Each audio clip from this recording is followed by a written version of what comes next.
pigs, Diggler.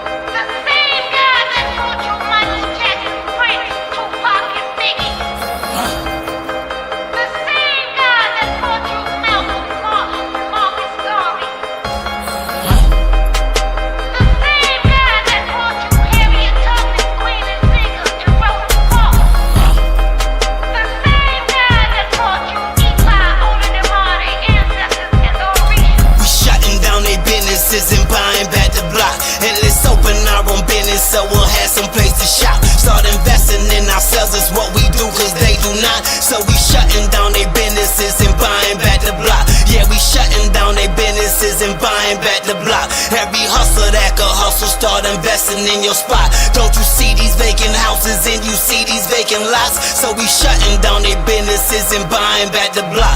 Yeah, we buying back the block. My brothers buying back the block. Sisters buying back the block. My sisters buying back the block. Don't you see these vacant houses and you see these vacant lots? So we shutting down their businesses and buying back the block. Yeah, we buying back the block. My OGs buying back the block. Youngins buying back the block. My youngins buying back the block. Start investing in yourselves is what we do, cause they do not. So we shutting down their businesses and buying back the block. If we gon' get this cash and chop, this bullshit's got to stop. All this his beef, her beef, this and that, man, let's just get some guap. Dodging SWAT and got the digi, really, let's invest in stock. I suggest we cash some checks, it's really just a building block. See my circles talking cheese and bread and dough like pizza box. So let's get some cheese and bread and dough for our own pizza shop. And we never needin' your fast food when auntie making plates, cause that's fish and fries, you get 2 sides of drink and slice of cake. From mechanic shop to barber shop to hair and nail salon. On the corner store or grocery store, let's get some season farm. Cause when summertime, when school let out, we started up a julep house. Then we passed it to the kids to show them what this bit is about. Used to grind the tubers out the Buick with the music clout. Now he with the wife and kids to show you what them Jews about. 10%, $100,000 is in stacks. So all you need is $10,000 to buy a house for 100 racks. Wait, all you need is $10,000 to buy a house for 100 racks. Yup, all you need is $10,000. Think of that with your income tax. Shutting down their businesses and buying back the block. And let's open our own business so we'll have some place to shop. Start investing in ourselves, is what we do, cause they do not. So we shutting down their businesses and buying back the block. Yeah, we shutting down their businesses and buying back the block. Every hustler that could hustle, start investing in your spot. Don't you see these vacant houses and you see these vacant lots? So we shutting down their businesses and buying back the block. Yeah, if you getting money, stop buying back the neighborhood. Buy up these houses, these empty lots. Stop buying buildings, opening businesses. Stop buying land, property. You know what I'm saying? If you want to multiply your choppy, I don't care how you getting your bread. Shout out to my peoples up at Be Healthy. You know what I mean? Why we ain't got no black grocery stores? DJ Nani Nan.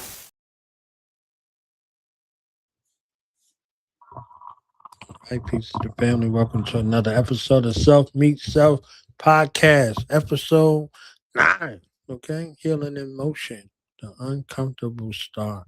It's your brother now is born online because of my honor and privilege at this time to introduce and present to others.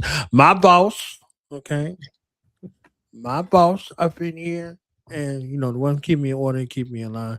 One who is a healing advocate for the black family, the mother, the sister, the daughter, and the friend. But she ain't taking none of our BS. The one, the only, Miss Chanel Johnson in the building. How you feeling, ma'am? I am feeling amazing. How are you feeling this evening?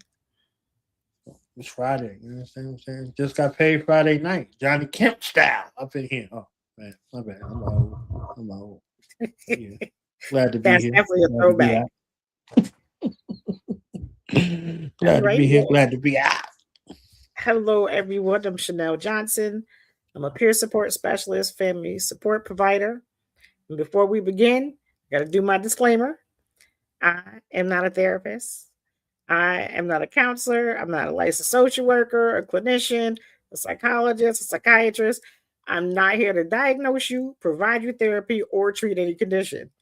I speak from lived experience, from what I've seen, what I felt, and what I've learned along the way on my own journey and through the journey of others. So today, with that being said, I want to talk about the beginning stages. Because in the last episode, we kind of looked at the other side of healing, or more so healing in progress and going towards the actual healing process. But what does that look like from the beginning? What is that? How does that feel? How do you move? How do you start? So that's where we actually want to go today, is in recognizing the need and how to actually start taking those steps.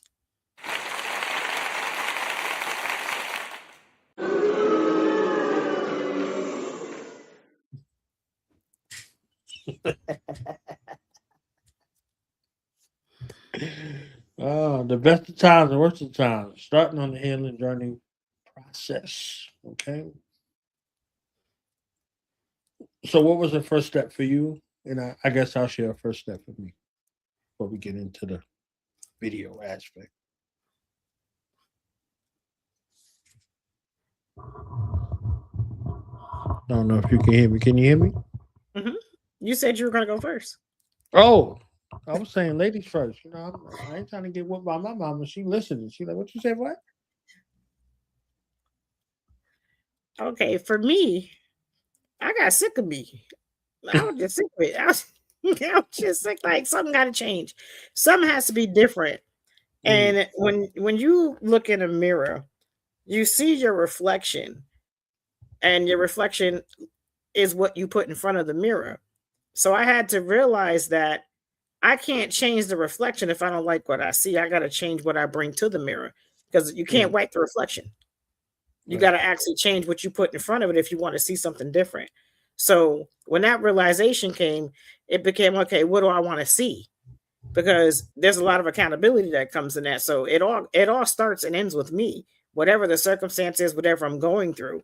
So what am I willing to do to get to where I want to be? What is that? Where do I want to be first? I got to identify what that is. Then I got to go back and say, okay, what steps do I need to make to become a better person, to become a better mother, to become a better sister, friend, whatever it is, so Mhm. that I can look in the mirror and I'm satisfied with what I see, because I don't really care and never really cared about anybody else thought. But I got to be able to sleep at peace at night with who I am and what I represent and how I show up to the world.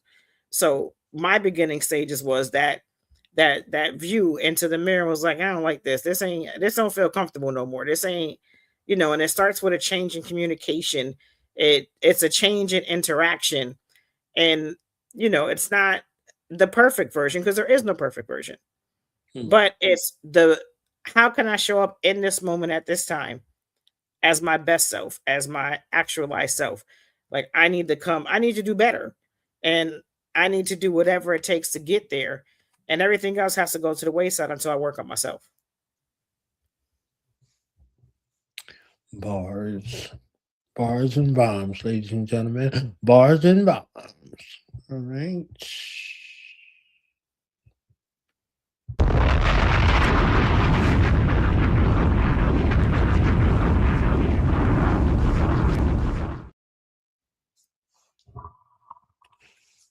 For me, I think the catalyst or the first step with me was similar to yours, being dissatisfied, right?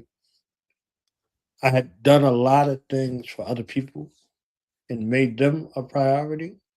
And I said self defeating statements like, as long as my family's okay, as long as everybody else is okay, I'm okay. I don't care what happened to me. It doesn't matter, right? Until it does. So I had to look at and see what that was. I was sitting with one of my uncles, and he said, "You've done a lot for a bunch of people, and it's a violation of God to not treat yourself well." And that was like a research question. Well, how do I do that? How do I treat myself well? You know, and I had to get back in tune with that. So I think that was a process of self discovery, to know how to prioritize myself and not to internalize it like I'm cheating everybody else. I was not well with me, and all was not well with the world. So everybody that was in my world that was affected by it, they begin to say it after.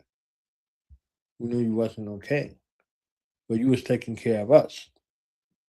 the ones that matter, right? The other people, they just was like, oh, you flipping now. You ain't got no time for me, son. You understand what I'm saying? So they went about their business and they fizzled away. But the ones who cared about you cared enough to tell you about you, right? In that aspect in regards to what it is. So once you strive to make yourself a priority, things change, people change.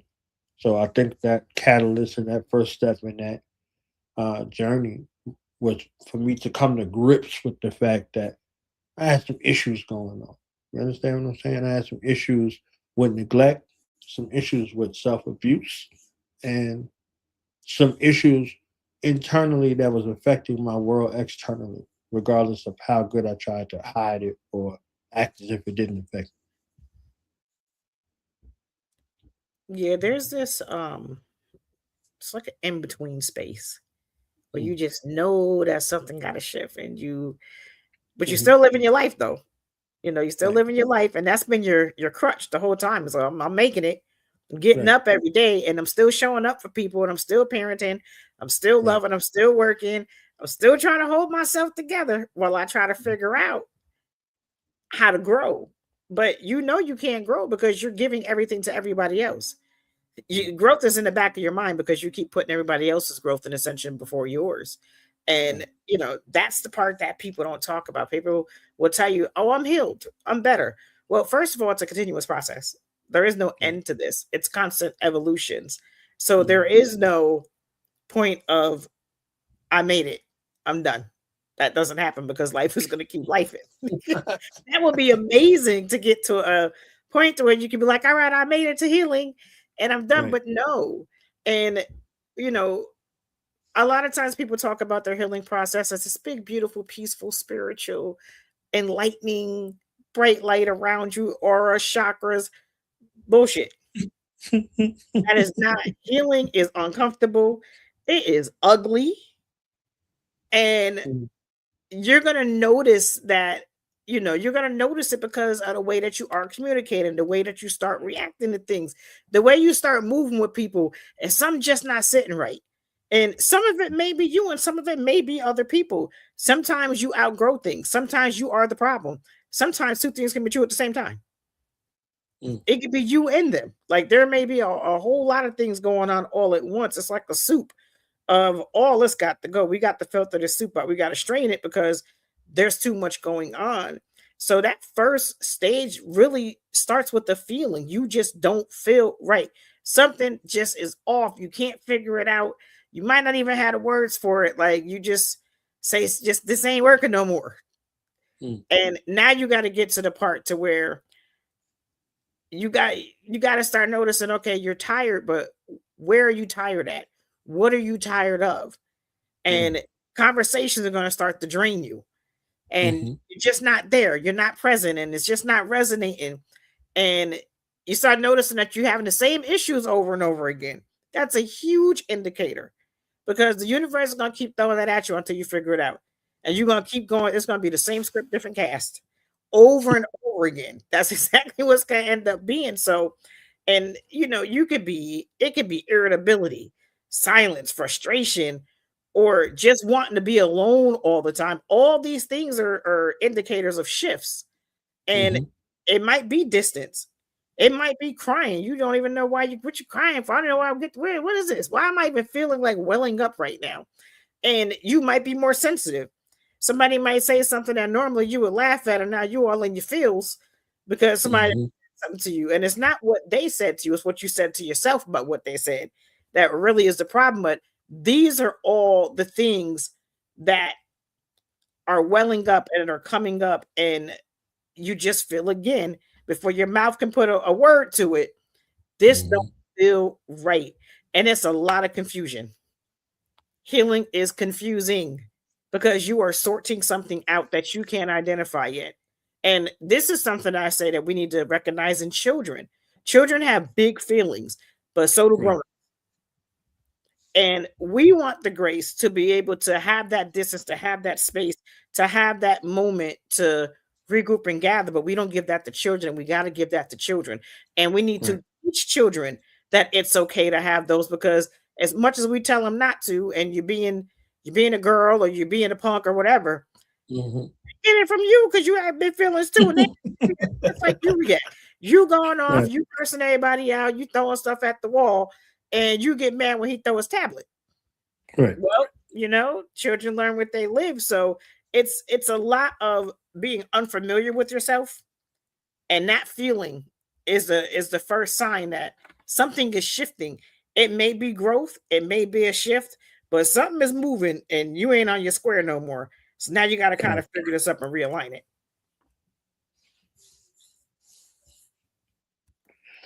The bars, ladies and gentlemen. Yeah. Fix it. Okay. That's my Chanel quotable right there for life. Fix it. Right? She'd be like, fix it. I'd be like, yes, man. I ain't. So with that, now I'm gonna fix it. We're gonna go to the first clip right here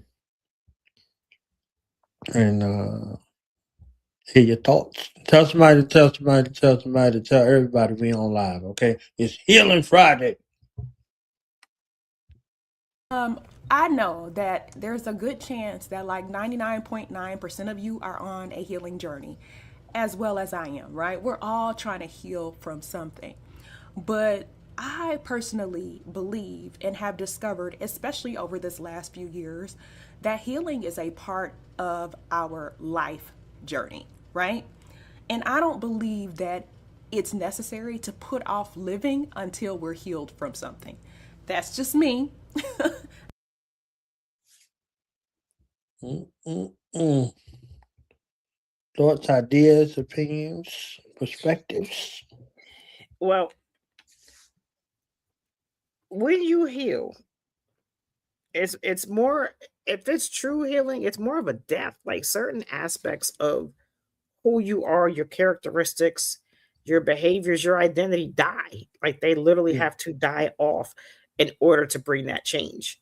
And it may look different for other people, but change, when you really start to feel it, what it feels like is changing that communication, changing the way you interact. And when that happens, a lot comes up.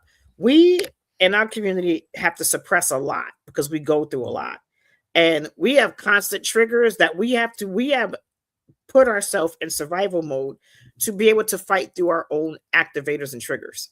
So Mhm. we don't get to sit in that and filter through it and move around it in any type of comfortable fashion unless we're getting therapy or we're getting some type of assistance with that.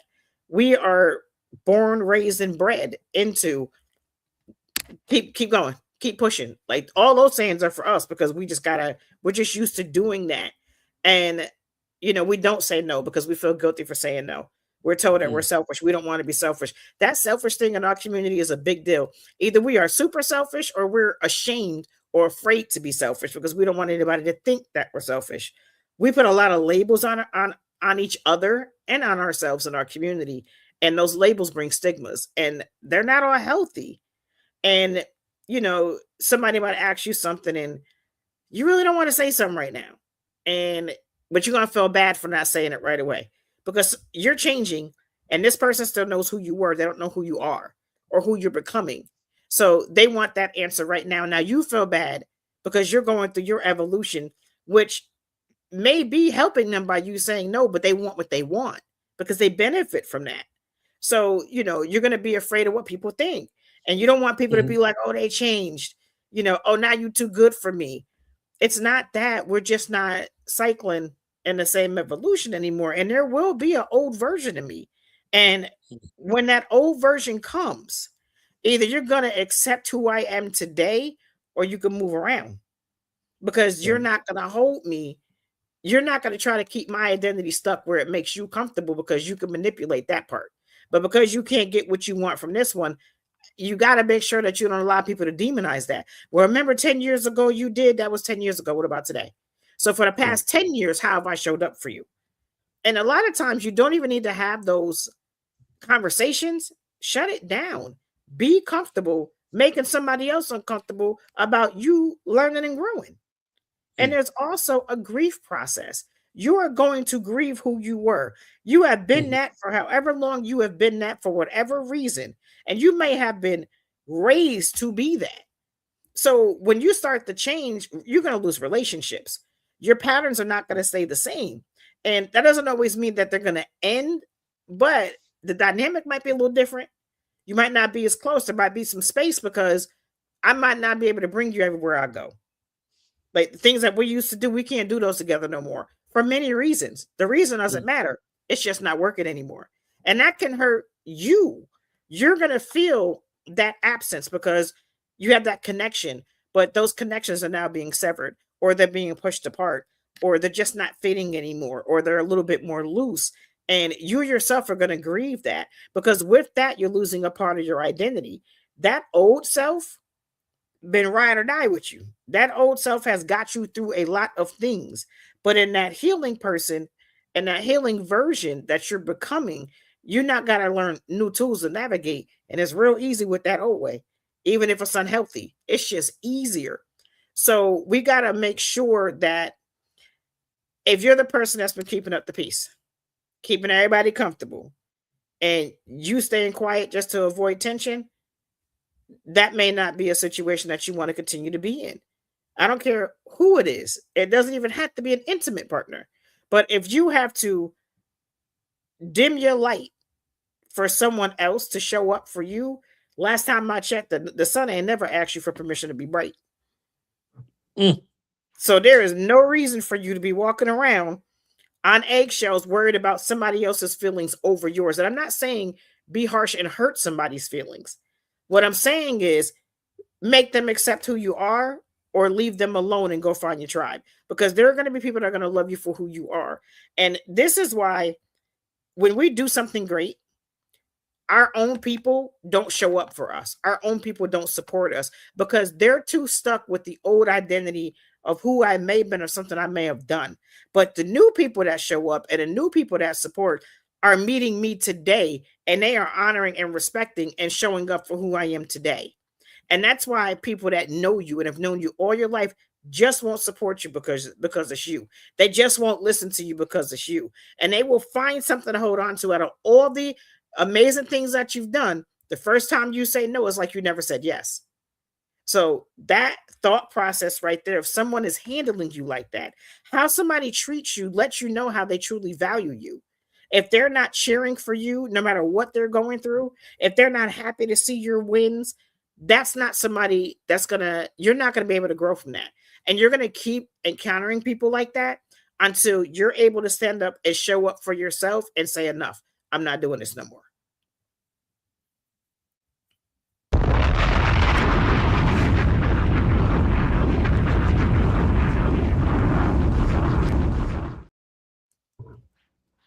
The road to recovery, right? The road to recovery and like the road to healing is a daily journey in that same sort of aspect, right? The difference is that if you are connected to a group of people that know that road to recovery and addiction, or that road to abuse, or that environment where they get you with the day zero, day one, you have people to count on, right? And they said you can't heal in the same place where you was hurt at. A lot of the codependency sort of situation, you're in that environment and you can't leave that environment, right? You're stuck there. So you're dealing with that constant perpetual reminder of who you were versus who you are and who you are looking to become. So that's another space, right? So the meetings become important in that realm, because in that 12-step program there's a point where you have to make amends, right? You have to make amends.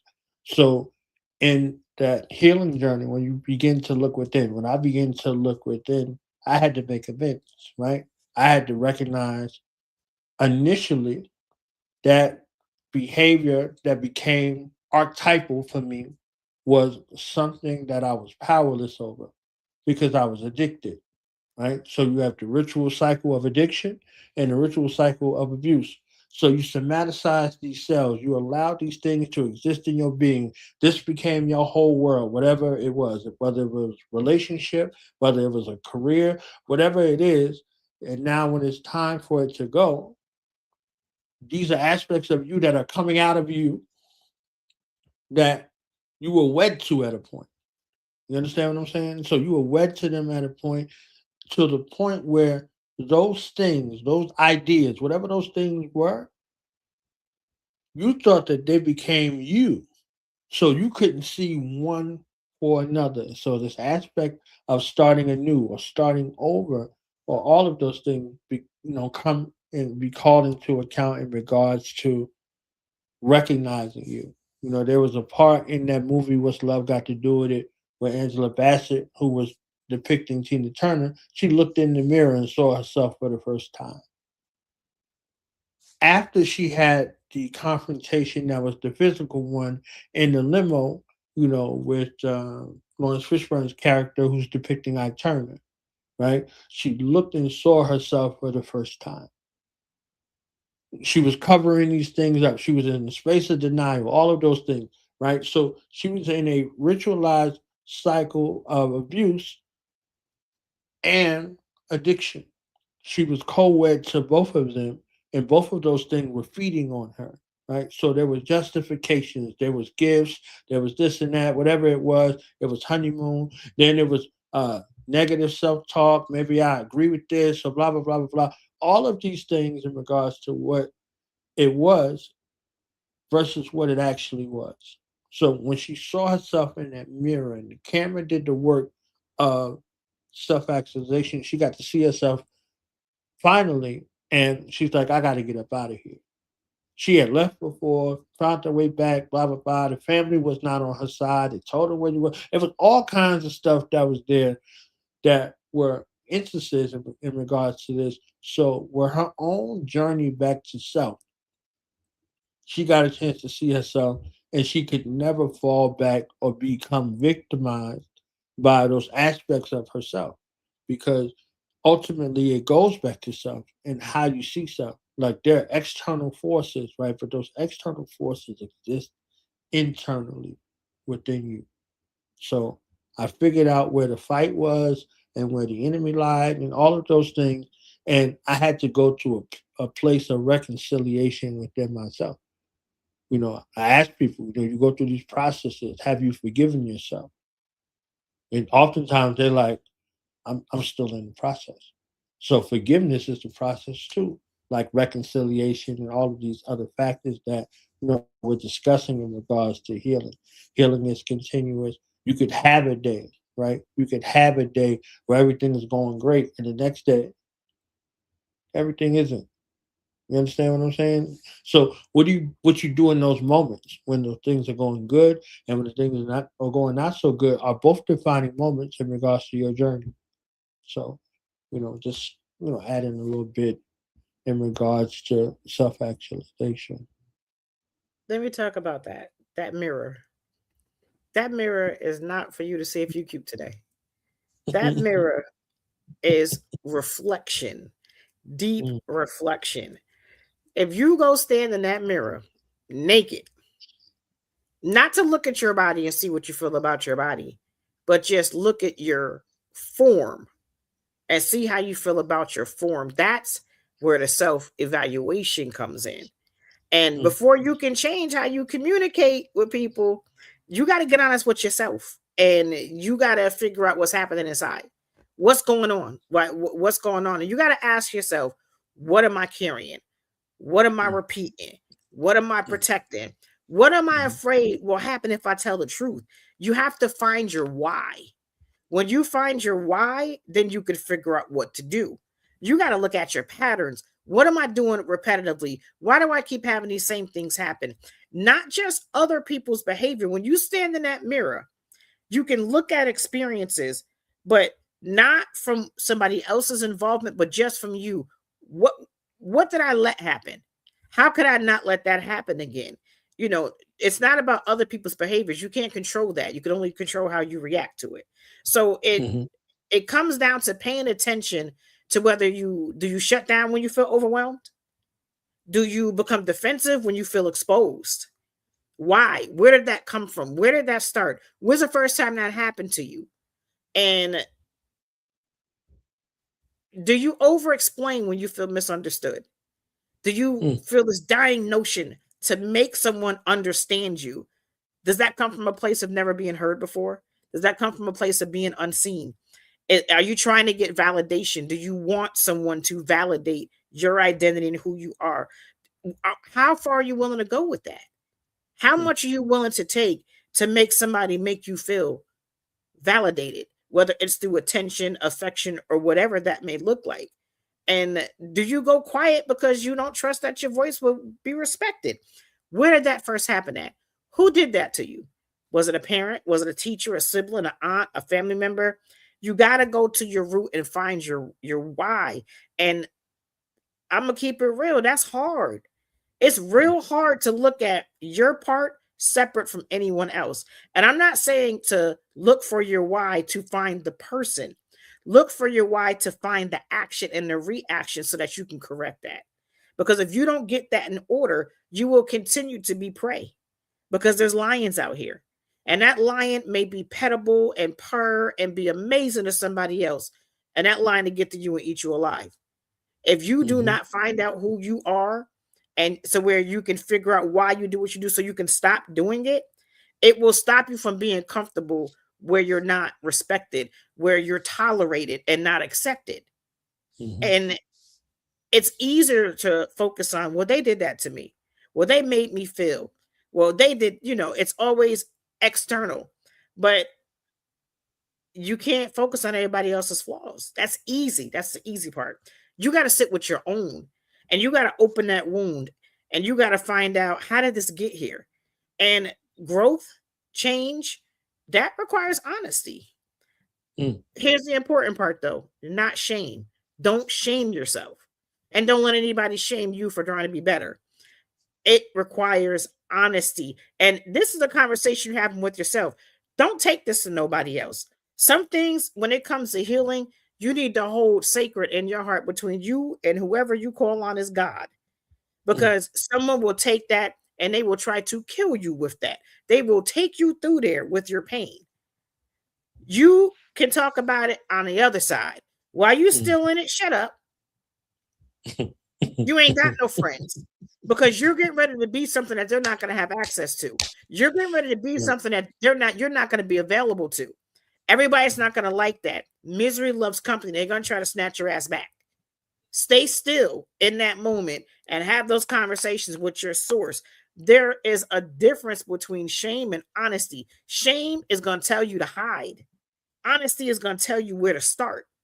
Have those honest conversations. Stand in the mirror butt naked and become emotionally naked with yourself, and just sit there quietly. Don't let your thoughts race about what you see. Again, about, oh, I don't like this stretch mark. Oh, I don't like my hairline. No. Do you like what you see in front of you? Are you comfortable with that? And if you're not, you're going to have to start picking yourself apart, not beating yourself down, but you're going to have to start identifying the things that need to change, where you want to be, so that you could figure out how to get there.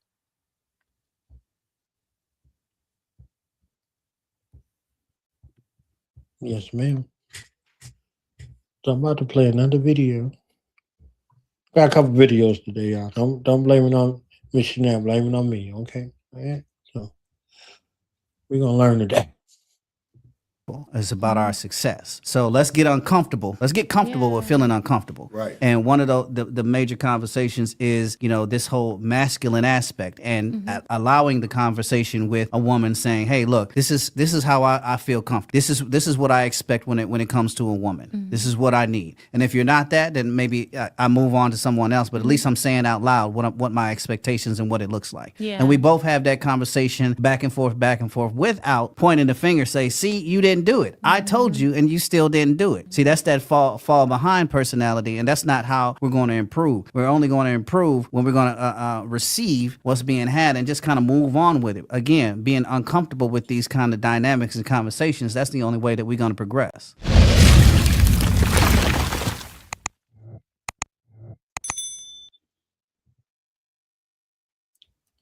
Ma'am. That is an advanced stage. Let me tell you something. To be able to be so honest, you have had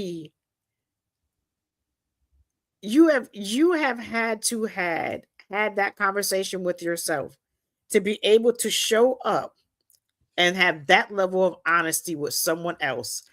That right there is a beautiful thing. Yes, of course, somebody's saying something you don't want to hear, but it doesn't matter. It's better to hear it so you can know what to do and make a decision than it is to be forced into a situation you didn't ask for. Because Mm. that's where he learned new communication. Because I'm sure he probably hasn't always been that way. He is going to do what he Right. do, and I'll deal with it when she find out. And once you start, he's a person that sees himself more clearly. I'm sure of it, because his communication has probably changed, and it's not because he just got it all figured out, but because he just started paying attention before he spoke, and he understood, that there's going to be a reaction to this. It's better for me to speak my truth and deal with it at this level where there's still respect than to harm someone and force them to be in something that they didn't ask.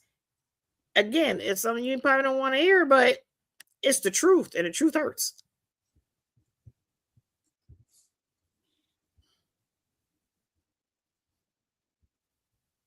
Yeah, I think he was being aware, right? I think he was being aware, self-aware, and setting his own boundaries, right? So sometimes we have to speak out loud, and the tone is not performative. Oftentimes, you know, we know where we at, we know what we're dealing with, but the camera angles always oftentimes tells the truth. It's like, are you showing out for the camera, or you forgot the camera was there and they caught you in a moment, in a real life, honest moment, and his ability to be able to be self-aware in that moment and an open declaration before God, right? Because we're communicating with the God within it and with the God without about what we're accepting and what we're not accepting, what we require versus what we don't require. So if you saw that and you was turned off, you might be on the wrong side of it within yourself, right?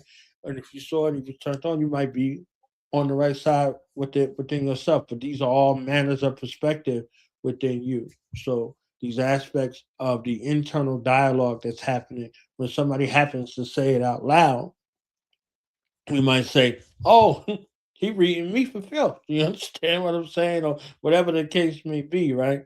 One of the things I had to deal with is like, do I like me? Do I like me? Right? And going through those presets and things like that, like, do what I want to deal with my own BS, you externally. What I want to deal with that externally, internally, and my answer was hell no. So in the process of getting out of the hell to staying right, there was an aspect of love that I had to work through and say, okay, where did these internal situations come from that are causing this external hell that I'm existed in within my state of mind and state of being? So some hell had to go. A whole lot of hell had to go. You understand what I'm saying? But that fire came as purification, and it was a journey that was a learning journey and a lonely journey. I almost misspoke, right? But you know, a guiding aspect was, if you look at it from an ancestral sort of space, not only am I healing, I'm healing all of the paradigms and all of the people who came before me in their current timeline that they exist, whatever that timeline is, in my ancestry. At the same time, I had a meeting with both sides of my family ancestrally and was like, yo, if y'all want me to be the one, y'all gonna have to cut this BS out. I use some other colorful language, but I ain't gonna be cutting up over here. You understand what I'm saying? Because I was still feeling the effects, right? And if you're that one in the family that everybody hedging their bet on, you have to be in the most optimal position to be able to be the avenger and the best ambassador for your bloodline. So my children are watching. Other children are watching. Everybody in the community is watching also. So they're not precious for me. but they're precious enough for me to begin to look at what am I teaching non-verbally? What am I communicating with them spiritually? What am I communicating with them emotionally? And all of these other aspects in that regard, and is it something I would want them to pick up on and learn from, whether it's positive or negative? So, my own conduct, internal dialogue, external dialogue, and my own dealings begin to be reforming. So there was a lot of presets that was there that were my father's, my grandfather's, my great grandfather's, because that why I don't deviate too much. So is me holding on to these things or these sort of emotions or spaces, is this internal dialogue or whatever my precepts are more important than what I want to see in the future? Are these justifications greater than the reality of what I want my sons, my grandchildren, my great grandchildren conducting themselves with other families in the manner that I'm conducting myself, based off of what I thought manhood was, what I thought, being a husband was, or any of these other things right here. So I had to make a decision in regards to what that was and begin the process of eliminating those things and seeking, help, right? Because after that first step of recognizing that you're powerless, you come into an environment where you could begin the process of working and you're not calling the shots in that environment initially, but you're building up the space to where you can begin to recognize these sort of behaviors in the process and realize the hell that you caused in that process, right? So by the time you get to the place of making amends, that's a place where people start to fall off and taper off. And that might be a place where folks begin to, I want to say backslide, but uh, you relapse.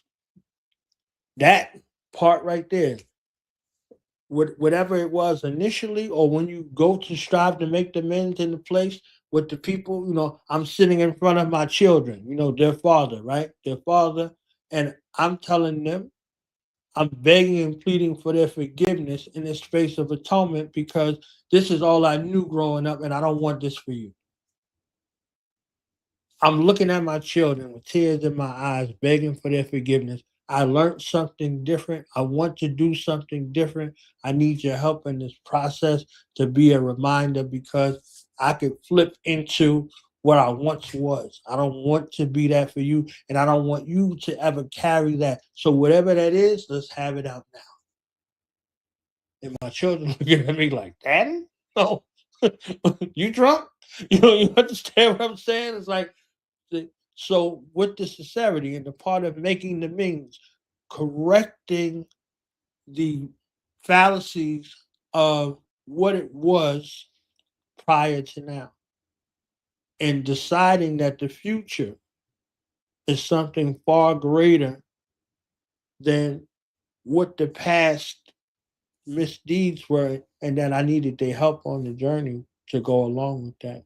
So correcting that uh, debt in regards to what it is, taking it on and then being able to peel it off so they don't have to labor in that field of BS or I got whooped and I'm fine and all this old extra BS that we use to justify, the mental, emotional, psychological, and psycho-spiritual abuse that we push through and say, okay, this is our family. This is the Black family. This is just how such and such is. You understand what I'm saying? So something that we wanted more for our future, right?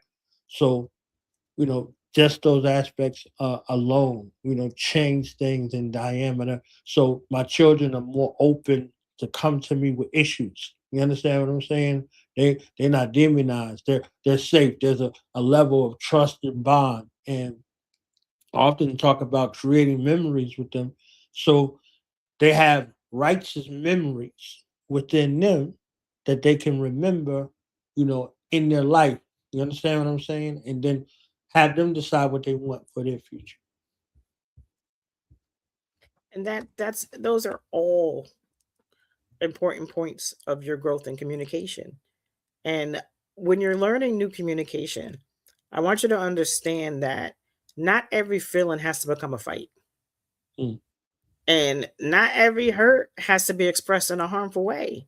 And that doesn't mean that you don't keep it real. You keep it real. It just means that you can be real without tearing things down. Like you don't have to be harsh. You can because you're going to be on defense because you're going to be a little bit raw. But remember, your intention is to change and grow and to learn better communication. Your Right. children looked at you strange because that was not your normal communication.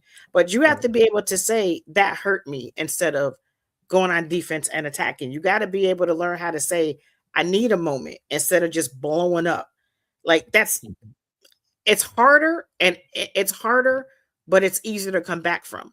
Because if you say I need a moment and you take that moment, the effects of you taking that moment is different than you exploding and all the things you're going to say and do. Because although someone may be like, oh, I know you were just upset, they still felt that. There's still a Mhm. wound there. So you got to be mindful that your reactions will cause wounds. And it means that you got to talk from truth and not from your pain to protect yourself. That's been your Right. mechanism. Pain, protection. I got to go on. I got to fight. I got to move around. They can't see how I feel. I can't be vulnerable. If I be Mm. vulnerable, they're going to use it against me. And again, you setting your communication is a form of vulnerability, but you have a lot of control with that. Right. You can, speaking up for yourself is your power of control. Setting your boundaries is that. I need a moment. Because at the end of the day, whatever you do in that moment, if you explode, you're going to pay the consequence for that. And whoever you did it to or around, all they're going to be able to say is, oh, my bad. I'm sorry. Right. But you got the full consequence. And you're going to be mad at that person for making you do that, but you had the option to do something different. It's a lot of men incarcerated right now because they exploded instead of taking a moment. And that's Right. a very unfortunate situation because we have brilliant minds that are now locked up off of one singular event that has changed the trajectory of their entire life. And, you know, we got to give ourselves grace. But we also Mm. got to give other people grace as well because new communication, it's going to take some practice. It is not going to be automatic. All right, you know what? I want to change. I'm going to talk better now. No, no. You're going to still get cursed out here and there. You're going to still get checked because you're still trying to figure it out. Because remember, if you're interacting with someone else, your language has changed. So now it's going to conflict with what they're used to. And for a while, they may not take you seriously because that's not how you react. They know what they knew. You're Right. going to have to continue to keep your pattern, your change pattern, so that they can learn a new way to interact with you. You spent years that way. They've spent years with you being that way. So now you both have to learn another way. And it may end up not together or apart because Right. they might not be able to accept that. And every time you speak, you got to make sure you speak with more care because again, the consequences on you. Right. You cannot control how someone reacts. You can only control how you react to it. So choose honesty in your reactions because you're building something healthier, but also be mindful of your interactions and how it affects other people to a certain extent. When you set your boundaries, but don't be intentionally harmful or cut someone if you don't have to. If you can relay that message without being nasty, without just being like you just know, we know when we with somebody, no matter even Mhm. if it's family, whoever it is, what's gonna really take them there. You don't have to do that. Find a better way because you're still in your growing process and you're gonna make it a lot harder for other people to deal with that if you can't control yourself.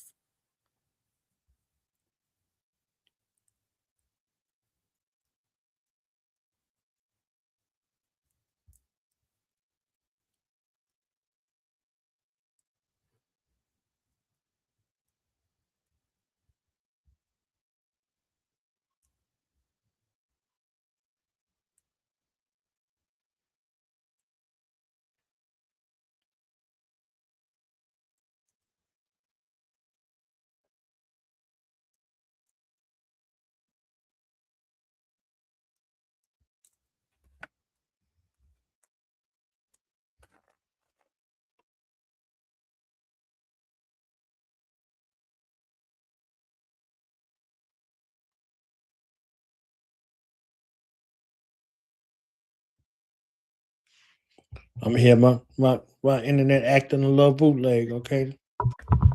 Being bougie. So your internet healing. It's trying to find a new way to communicate. Right. No way to communicate with me. Like I need to upgrade your subscription or something. All right, so give me a second. Let me put this on the screen. I'll reappear. This is a ghost of my former self. So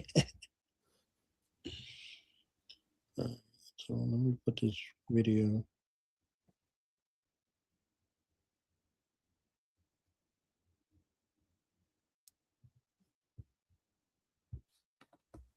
down, right? When our men are suffering, we're all really suffering because that affects the fact that Black. Right. That's right. That's the other one. That's the longer one. Let me put the shorter one up real quick.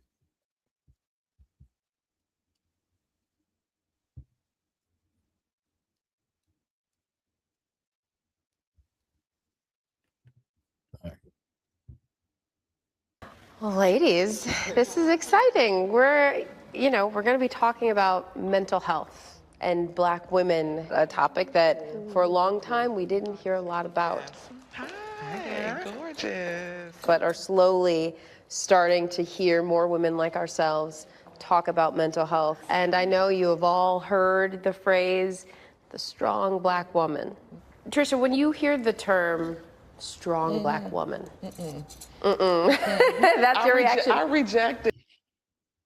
Like we did last week. So whenever you want me to stop it, okay, just let me know. Like, I stop it right now.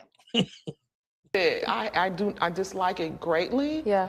I reject it. I know that it has its roots in slavery, in plantation labor, chattel slavery. It is this stereotype that was placed upon Black women to box us in, to manipulate us, to make us not see ourselves as full divine beings, to push us. A strong Black woman, to me, allows so much time for abuse and manipulation, for not resting, for burning yourself out. Like, we really have to look at what's systematically happening that's making us be so, traumatized by our pace of life. And so the strong Black woman has never been anything I've ever related with. Superwoman, I want rest, I want ease, I need help, help me now. I want help. And so I really like to dismantle and pull back the veil around that term. Like, we shouldn't be claiming it. It makes me think of a Malcolm X quote. 60 years ago, Malcolm X said, the most disrespected woman in America is the Black woman. The most I'm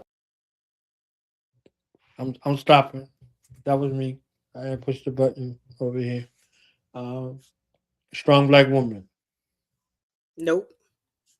We don't want it. Did you love the note from her? Did you love it? Like, absolutely, we don't want that. The problem with the strong Black woman is when someone thinks that you're strong and you're Black, automatically that means I can give you more. I can just keep piling, and there's no threshold for you. Give her more, give him more, and it's just never enough. When you're strong, you're not allowed to have breaks. You're not allowed to be tired. You're not allowed to be overwhelmed. It's you just got it. You're that one. No, you got to fix this. No, you got to do this. Everybody's depending on you. And we don't want the strong Black woman because we don't want to do everything. We don't want to be responsible for everybody's everything. I totally feel her, and my personal circle feels the same way. We're Black women. You don't got to make us strong. You can keep that old moniker to yourself. As far as Malcolm X's statement about the Black woman being the most disrespected, I would ask the question by who? And I would also say that I feel like Black men and Black women are disrespected equally, depending on who you're saying is doing the disrespecting.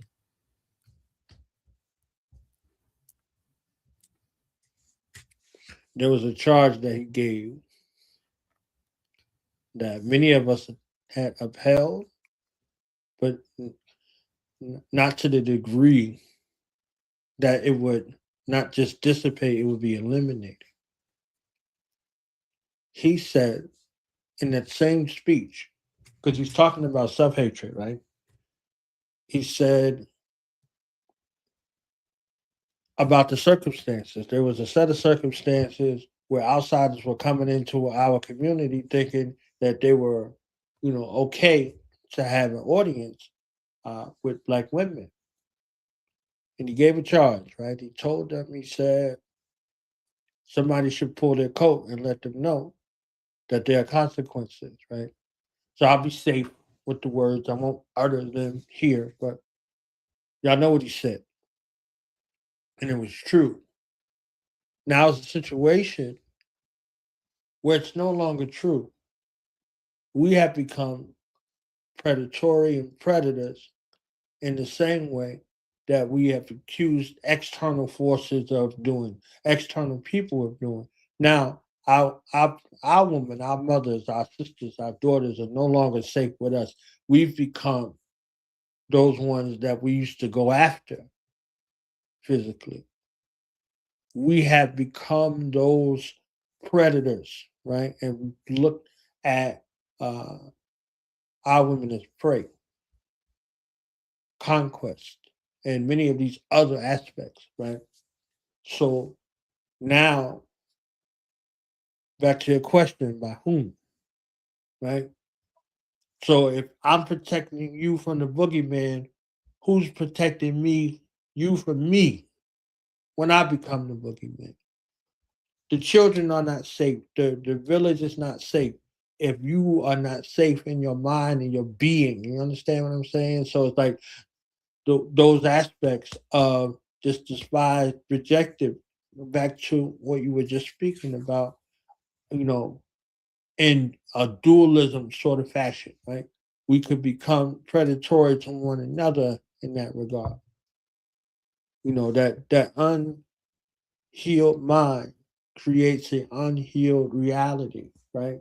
So who is the guardian at the gate in that regard for both of our sanity, for both of our future, for both of our well-being and efficacy in that regard when we're out of order, when we're out of bounds, and everybody on both sides is ready for war in that way. So I'll add that in real quick. Did you have something additional, ma'am, before I No, push sir. play? All Nope. right, all Protected person in America is a Black woman. 6 decades later, there are many people who would say not much has changed. And so when you think about the strong Black woman trope and the impacts of that, and how do you feel about that? I 100% believe that we need to remove the idea that every Black woman must be a strong Black woman. The problem is that I don't think we've yet decided what Black women can be in the space that's left behind from that space. And the idea is, be yourself.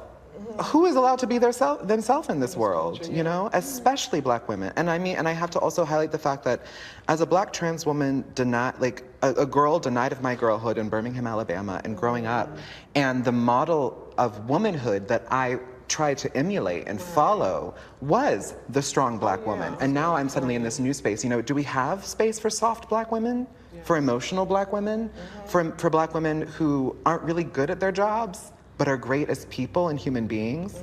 Are we prepared to make space, and not just make space for, but honor the humanity of Black women who don't really have much to contribute as far as a product, yet have so much to contribute as far as people? Dr. Williams, how often are these topics brought up in your office? These conversations, I'd like to say are common, but they're not. I was speaking at an engagement a few weeks ago, and a woman, people come up and they ask you questions later. And she said, I think what you said was amazing, but can I ask you something? Who takes good care of you? And I said, you can't ask me that. She said, yes, I'm asking you. And I said, I can't say. When we're talking about just taking that deep exhale, that's something that is not common. It's something that is like, okay, I'll find a special day. When I talk about resting and the way I'm framing this work, it cannot happen by ourselves. No. Community care is right up there. We scream self-care, self-care, self-care. And it's like literally all you hear in the media is self-care, self-care, self-care. And I really want us to begin to shift towards thinking about community care. Those systems do not exist right now. Like, why are we like this? Why aren't we caring for each other? You know, because we're afraid of each other. If we're not self-hating, then we're hating on you. Do you think it's the idea of Somehow in my head, I heard you say pause. Right? I didn't say pause. Somehow I heard it. I heard it a little bit. I don't know. Did you want to respond to self-care versus community care and any of the? Your first community is your home. If I'm going to be honest, if you're not taking care of your community at home, the community is not going to show up for you. We have to make sure that we have peace in our homes, no matter who's in it. We have to have structure in our homes, and we have to practice self-care in our homes. And then we can come together and talk about what we're doing and share those things and show up for each other. Now, if we need help and if we're doing the right things, then yeah, we'll come up and we will try to help as community, as long as that doesn't get abused, as long as that doesn't get misused. So, the idea of community is a beautiful thing, but it needs to be respected. It needs to come without entitlement. It needs to come with gratitude. And it needs to come with a little bit of honor and a whole lot of reciprocity. If I watch your children and I don't charge you, why don't we work together? And if we work different shifts, why don't we watch these other children? And when my children are with your children, don't let your kids beat up my kids. Don't feed your kids something different than you feed my kids. And I'll make sure that I provide provision to make sure that doesn't happen. Like, there needs to be a lot of understanding, but there's a lot of mistrust in our community because there's been a lot of harm done. Right. If we can't trust our own blood to take care of us, how easy do you think it's going to be to let somebody that's not our blood do it? Or to trust them around our children, to be able to go to work in peace, knowing that your kids are okay. Knowing that if I ask you for help, it's not going to end up on social media.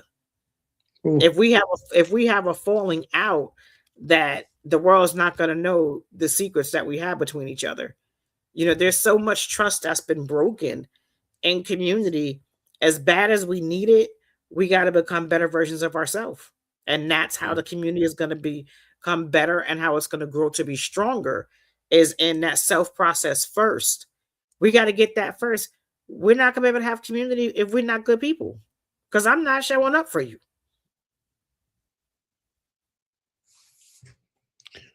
Bars. Ain't nobody showing up for your raggedy tail, okay? Ain't nobody coming to see you, Otis, right? If you need a babysitter because you're working and you're trying to figure it out, community is going to pull up. If you feel like you deserve to go out every Saturday and you want somebody to watch your kids, and then you don't even come pick them up on Sunday before I got to do what I got to do, and I got to track you down and chase you down, you don't send them with clothes, you don't send them with food, nobody's going to show up for you for that. Right. The expectations of community is with a lot respect first. It's going to be a lot of respect up front.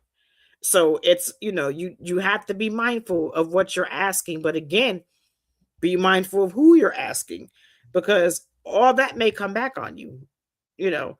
If sometimes people have little things with you that you don't even know. You might be in competition with your best friend, you don't even know it. So you got to, but the thing is, when you become you and you meet yourself at your better self and you continue to grow with that, you will organically see that you will attract different people. Your tribe will come as you start to elevate and change, because you attract what you are. You will start to have those people that are in alignment with you, that want to do the things you do, that celebrate you, that when you do have a win, they don't look at it as you bragging. They look at it as you just informing them. Like it's Right. it's a different feeling that you're gonna have. So in that evolution process, your environment will adapt to what you become.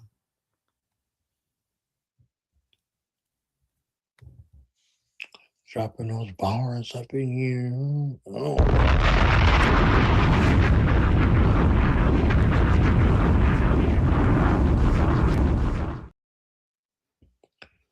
So what we're gonna do is take a 1 song break real quick because y'all told me I was tired. People was texting me like, "Can we take a break?" So we're gonna take a 1 song break.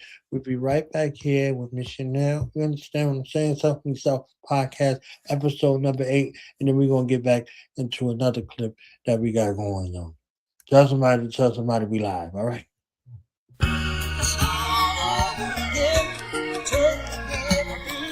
Yeah, it's a lot of things I'm over these days, man. I'm over everything sounding the same on the radio and all these unjust killings, man. It's just crazy. You gotta stop.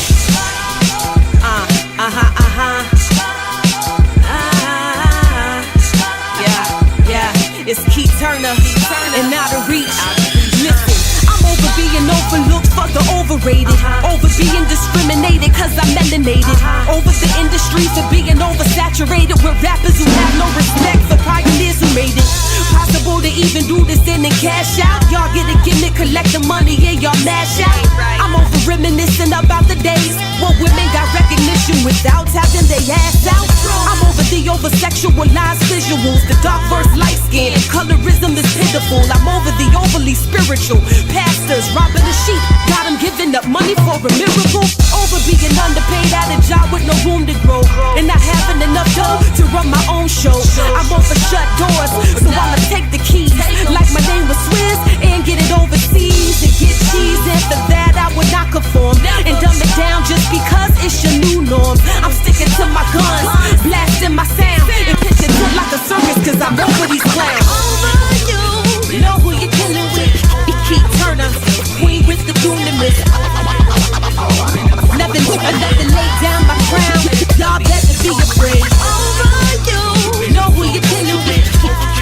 Keith Turner. Y'all better be afraid. Overly medicated, this generation's sedated.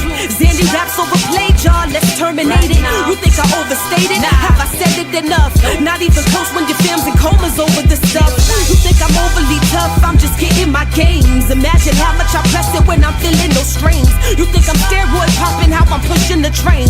Without it now being broken, yes, King overcame the politics and not being treated the same. I'm over the bullshit, so I'm making my own lane. Where there is no limit, and I could vote like thunder with a lot over my head, but trust it won't take me under. Beast what I've been through. Stay consistent, cooler than an igloo. Didn't do it for ice or a red bottom shoe. Stay true to the art, now my time's come. It's overdue. Over you know who you're dealing with. Keith Turner, queen with the dunamis. Nothing laid down my crown. Y'all better be afraid. Over you know who you're dealing with. Keith Turner. Y'all better be afraid.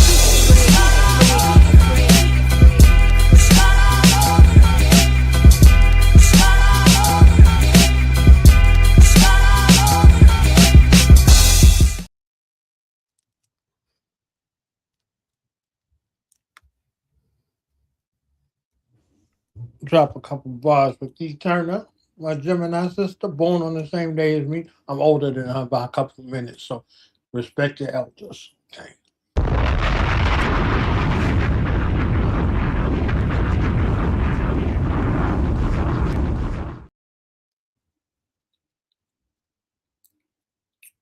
Literally a couple minutes, right? So I don't know, a couple minutes, couple hours, it's the same. Who cares, right? So we're back. We'll put on this other video.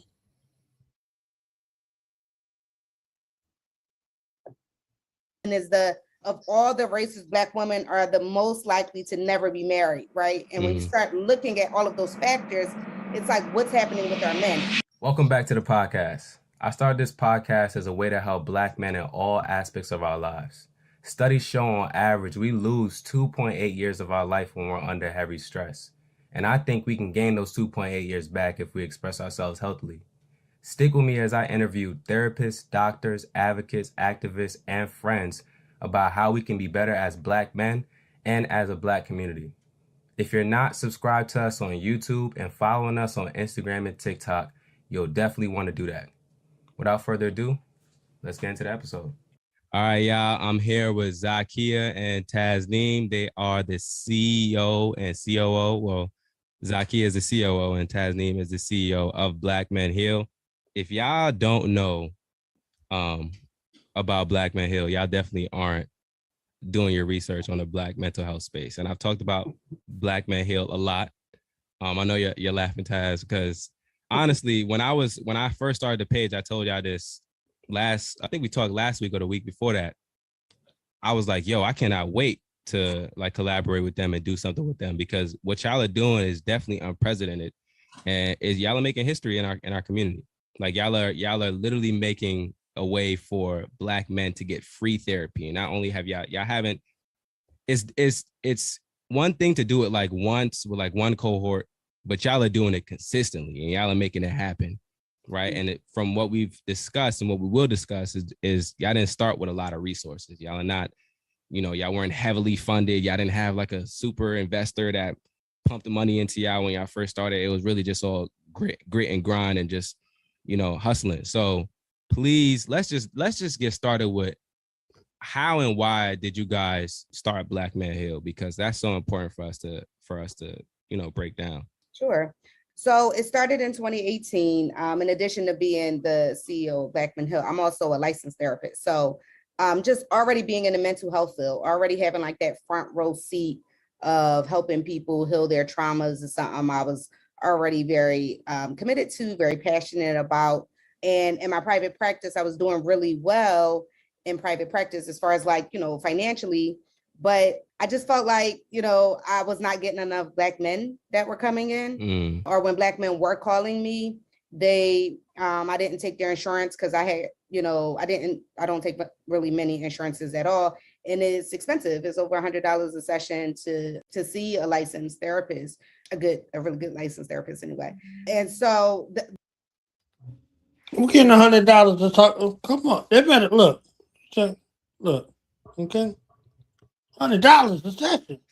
That's actually that's very economical at $100. So what? I don't know where she is. I'm in the wrong field. Extremely economical. She in Philadelphia. How they say it? Philadelphia. Look, if they want to pay me $100 a session, okay, we're gonna learn it. No, let me be quiet. My bad. You see that? $100. Oh my, $100. Okay. Those things started to really kind of weigh on me. The fact that like I wasn't really able to service some of my own community, people who I know were calling me just because I look like them, because a lot of people are seeking out therapists that look like them.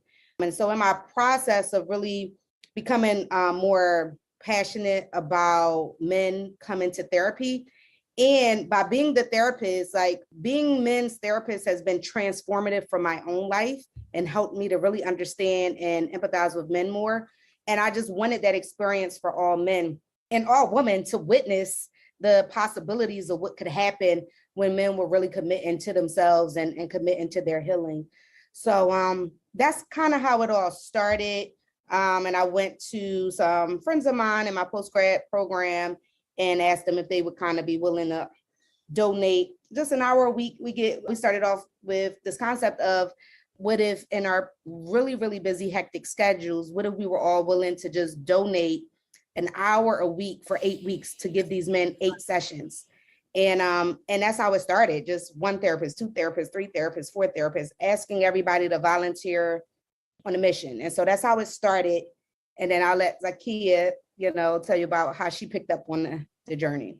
Yeah. So I was at a panel discussion about how to combine cannabis and depression and how sometimes certain strands of cannabis works well with depression. And one of the other therapists that was on the team of Black Men Heal got up and started talking about it. It just blew me away. I'm like, I like chased her down afterwards, like, oh, I have to be a part of this, because they were talking about, again, it was just so grassroots. They didn't have, people were volunteering, and some of the people that were volunteering didn't have their own offices. I had my own practice in Jenkintown. So when I went to speak to Kavana, she said, oh, we do need, you to volunteer some space. So I offered my space, and then Taz came the next day so I could sign the contract to be a part of it. And so, just so they can come into my space. And I was just so enamored about what was going on. I've always been a lover of Black men. I have a son that's 21 years old. And, so once I talked to Taz, I was all in. I was like calling her, oh, well, what about that? I had like all these ideas. And she was like, well, I'm about to, you might as well just come on the team. And then and the rest is history. Man, I love how fluid that sounds like it went, because it really reminds me of my friend. Like when I first was starting the page, he was the person that pushed me to start it. Like I tell people that all the time. Like I would have never started Express Yourself Black Man if it wasn't for David. That's his name. David would see me talking about therapy on my personal page. I go on my personal page and just talk about therapy. And then he would DM me like, yo, bro, start a podcast. I'm like, David, leave me alone. Like I'm not starting a podcast. Are you surprised by this phenomenon right here? You got a young Black man. He's talking about therapy. He's promoting therapy, and to the point that he's like, all right, let me bring some experts on to kind of make this a new normal. I absolutely love that. And Black Men Heal is an amazing project. It's an amazing project. And I wish that more people would tap into it. It's free. It gets no better than free. And you're getting free help. And these people are actually giving their time. She said $100. Some are $150 to $250. So, for somebody that's willing to love you enough as a person from your community, identifying as that, seeing that the need is there and willing to step up and give their time, they are pretty much, paying you the $100 because you don't have to pay it to come get some help so that we can grow, so that we can learn, so that we can change and we can get to these places of healing. Sometimes we need help along the way. Again, you don't have to take medication. It doesn't have to be forever. And you may be fine now. You go through a couple of sessions of therapy, however long that may look like, and something may come up later where you might need it again, but it's always there for you. And you can find somebody that looks like you that will help you through that process. You can, and again, it's a relationship. If you do not like the person and you're just not feeling the energy, find a therapist. Be honest with whoever you're going to, whatever the organization is, and say, hey, listen, this is my personality. This is how I like to be interacted with. This is how I like to talk. I don't like fluff. I do like fluff. I need a little more coaxing. Be honest about what you need so that they can pair you with a therapist that's going to give you the best benefit. Because at the end of the day, it's for you. Somebody else is going to sit in their chair, whether you sit in it or not. But if you're going to sit there, make sure that you get the most value out of that session so that you can get the tools and the strategies and set the goals that you need to become a better person. Yeah, I hate them bars, okay? David, I'm not talking about this on a podcast. But eventually, like, he just kept on encouraging and supporting. It was really one of those people that at the start of it was like, yo, you could really do something. And so that's what really sparked me starting to Express Yourself Black Man, and look what happened. So I think it's so dope that you guys connected on that level and it just became fluid, because oftentimes, like, we just don't see that enough in our community. Like, people are just either envious or insecure or jealous, right? And there's a lot of ego that gets mixed in with these things. So I'm so glad that you guys figured it out and started working together, because now, like, where are you guys at? Because I know, Taz, you talked about how it started. So, like, can you please break it down, like, where you guys are at now, right? And where you want to go as well. Yeah. I mean, it started when I say a very humble, meek, have nothing, very minuscule beginning. But what we always had from the beginning, even when we didn't have no resources, we had a grand idea and a vision. The vision was big. and the steps, we didn't really have all the steps, but now we've really been building a brand. We're actually just now starting our 10th cohort. Now we have put 10 cohorts of men through these 8 free sessions. We've recruited over 60 therapists. We're located in 8 states. We've expanded our programming. We also now have a virtual, all our services now are virtual ever since pandemic. So the men get the 8 free sessions through telehealth services. But we also expanded programming. We have a program called King's Corner, which is killing it. It's a virtual, shout out to Reg and Douglas Reed. It's a virtual free space for men. It's like a group. We had such a massive amount of men who applied for the free therapy and such a, a disproportionately lower number of slots we could fill. We were like, we need something else resource-wise because the pandemic really shot up people looking for therapy. So we really got slammed. So we started King's Corner just a couple weeks after the pandemic, April 2020. And now every week on Sunday nights at 7 p.m., there is a virtual, the men can sign into the Zoom. We have men, it's over 1,000 men signed up for King's Corner all over the country and beyond. We have men even from the UK and Canada on the calls. Every week there's a topic for the men applicable to their mental health, and the men actually really get to choose the topic. That's been just a beautiful space and a beautiful addition to the men who are going through the 8 free sessions. It's an additional resource. And this year, we're excited because we have some new programming coming. I'm gonna let Zakia tell you about the new programming that's coming actually like now, right? Yeah. Well, 2 things that Taz didn't mention that we did have going on, which is really important to me because I'm sort of in it, is the therapy program. I'm sorry, what's the acronym? Therapist recruitment program. Therapist recruitment. Yeah. So what we do is we even let when we hire pre-licensed therapists that need a certain amount of hours to graduate, we also cultivate them into becoming therapists, and we give them weekly supervisions and let the hours, their hours add up so that they have enough. You have to have a certain amount of hours to graduate. And then it's another amount of hours that you need for licensure. So we provide that and supervision. So like I said, I love that we're cultivating a new era of Black therapists again, because if you compare it to our white counterparts, the percentage is like 4% of therapists, psychologists are Black. But so that's one program that I love. And then the other one that is just really dear to my heart that we haven't even rolled out yet is called Heal with Him. And initially we started talking about Heal with Him to be a group of women that are going to heal alongside the men that have gone through Black Men Heal. My co-host of that program her name is Lisa. And when she was talking about her husband, who is Reg, he's like our number 2. And she just said, he's doing all of this. He's doing, he's going through Black Men Heal. He's getting all this healing. And I'm sitting here, in this space. So it was like, well, we want to, because sometimes when one person starts to heal and the other person is not ready, it could cause conflict, So we. Ma'am, I heard you say pause a little bit right there. I heard it. I heard a little bit in there. The process, you spoke about it earlier, right? So they're illuminating, going back, looking at it. What you think in that essence right there? One person's healing, the other one's not. One person's growing, the other one's not.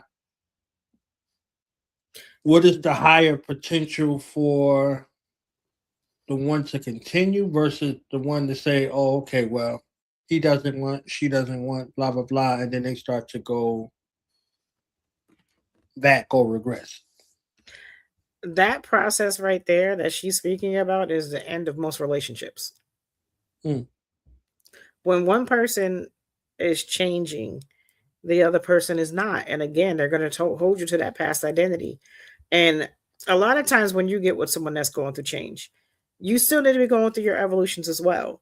And if you don't, and if you're comfortable where you are and you're stuck, you're not on the same level anymore. You're not on the same wavelength. The channel is not the same. The channel's now changed. So you both still have your currents, but you're in different directions now. And if you're still in my unhealthy habits and I'm trying to go healthy, that like creates a cancer. So and it's going to eat away at me, and I'm going to struggle within myself, and I'm either going to go back to you, or I'm going to go polar opposite. I'm going to go fully into me, and then there's no us. I think it's important for couples to do. This is what I recommend to my clients. You each need therapy individually. You need family therapy with the children, and you need couples therapy for each other. All that needs to be happening simultaneously so that everybody's moving at the same pace. If you leave one of those out, something's going to suffer bad. Something's going to have major damages, because everybody needs tools on how to deal with all these changes. It's a lot. If I got one parent one way and another parent another way, now one parent's changing, the other one's still being the same, and I'm a kid and I'm in the middle, and I'm like, I don't even know what to do. This is confusing. Or if you have, a parent that's just about the kids, and you're not fixing that relationship with your partner or the father or whatever the situation may be, now that's going to be a war zone, because you and the children are healing, and you're looking at the other person like an alien because you're not doing what we're doing. And then it becomes an us and them type situation. And it literally is a divide in the relationship, no matter what the relationship looks like. Everybody has to be on the same page. Family therapy is a thing. Couples therapy is a thing for a reason. All these things need to happen. And then again, like with recovery, there's going to be external circles that need to be repaired as well. You may have to go to an aunt, a mother, a father, a brother, and heal that relationship as well, because the old you affected that person. You're moving into who you want to be, but you can't just leave behind a trail of blazing souls. So it becomes, it's very heavy, and it's a constant balancing act. Again, I love what they're doing, and what they're doing is the reason why I'm here. I'm just not focused on Black men. I'm focused on the community as a whole, changing our interaction, changing our communication enough to where I'm going back to school at 50, so that I can get what I need to make sure that I can service in the best capacity that I can. In the interim, I'm dusting off my life coaching and working through peer support and family support. I work with families every day to figure things out. I help you along that journey of mental health and or substance use. I help you, when your kid is flipping out and kicking your door. I help you not have CPS come, give you some tools so that you don't got them letters knocking at your door trying to take your kids out your house.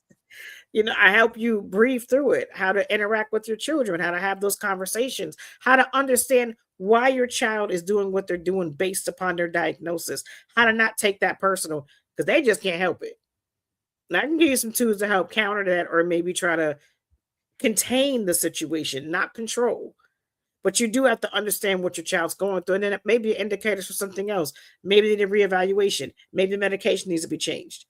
Maybe they don't want to take a shower because they're neurodivergent, and the pressure from the water from the shower head might be overstimulating for them. Change the shower head. It might be the soap. Maybe they don't like a washcloth. Try a loofah. Like, there's so many different things that we need to troubleshoot. And sometimes we just need that person there with us to help us kind of filter this out and to have that support.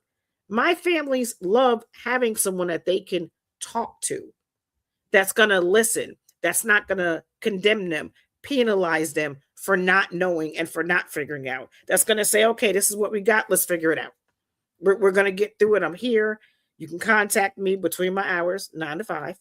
But you have someone that you can talk to help you with these things.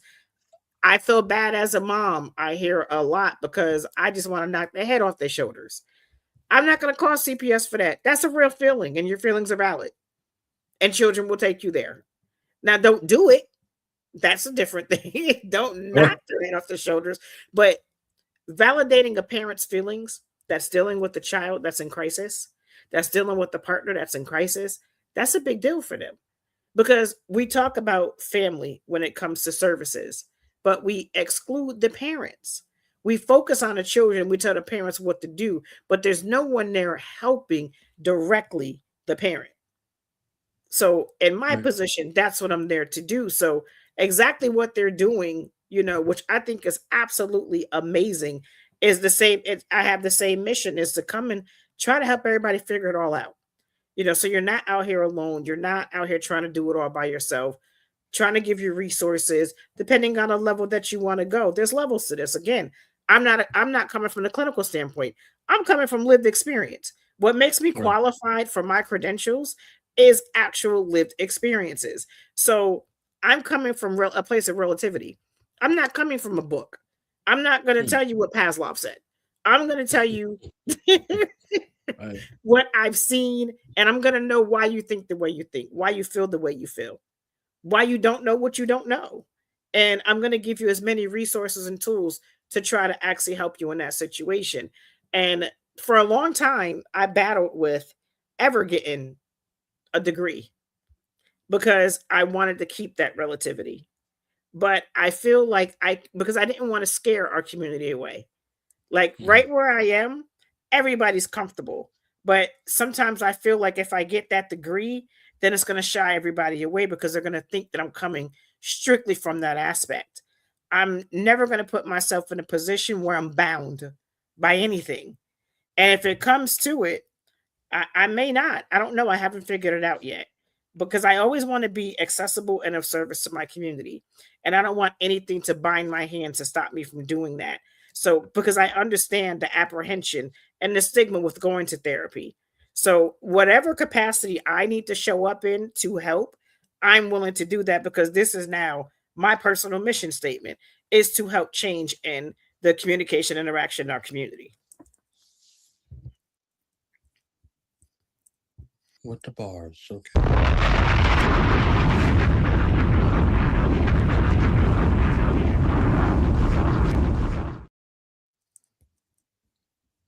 I'm gonna keep on going before I start yapping, okay? Because I'll yap.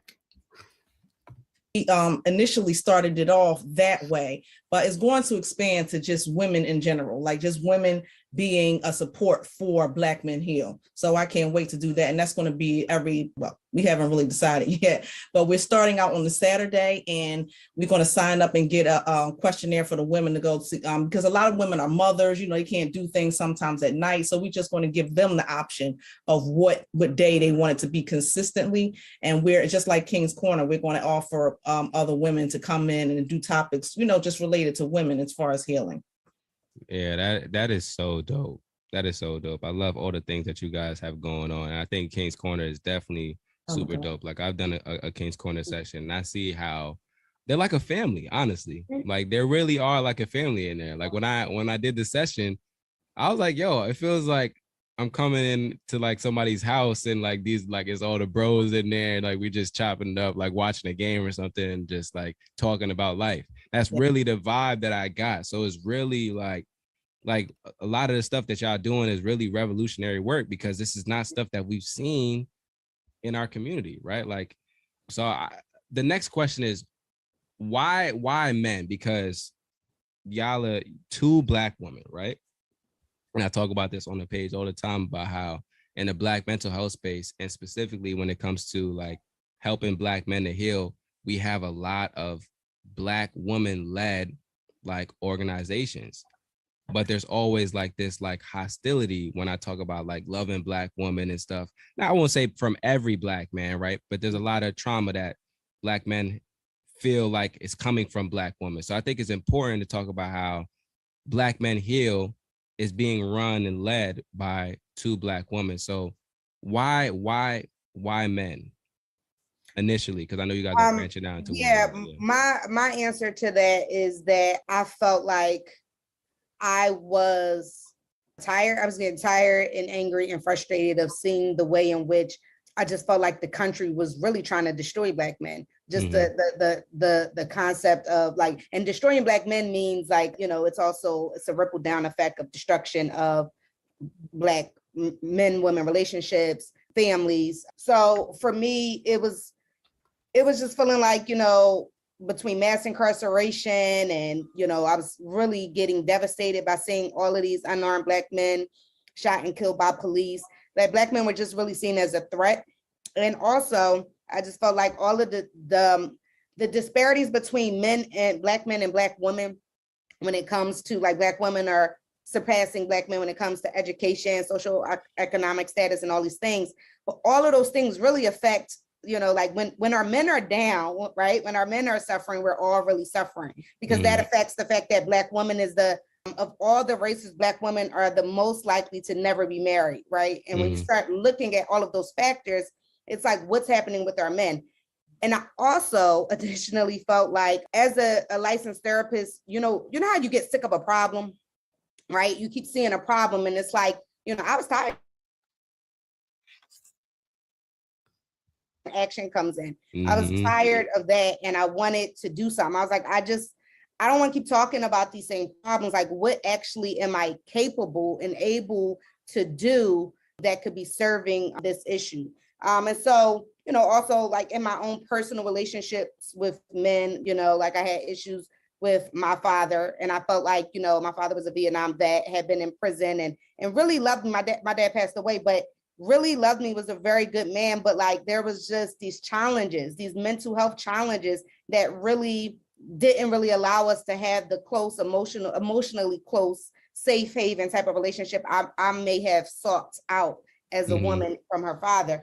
And I thought about it like, imagine if like my father or your father, like we're one generation, right? Like if our fathers or their fathers had therapy, like right now, this generation, our children's generation, I think we're changing the trajectory. But imagine if back when all of this stuff was happening to us, men would have actually been, you know, going through therapy, or, you know, so I think that's my answer. Right. I heard you say pause. You did. You heard me this time. Yes. I want to first give high honor and respect to the woman that started this, and then the women that actually joined on to help this movement. I don't want to. I don't think it's a fair thing to say, why did Black men not start it when 4% of therapists are Black, and majority of those 4% are going to be women. So to put this together, I can understand why a woman would do it. And she's having the same frustrations that I have when I work with my families, just seeing all these disparities that all boil down to interaction and communication and misunderstanding.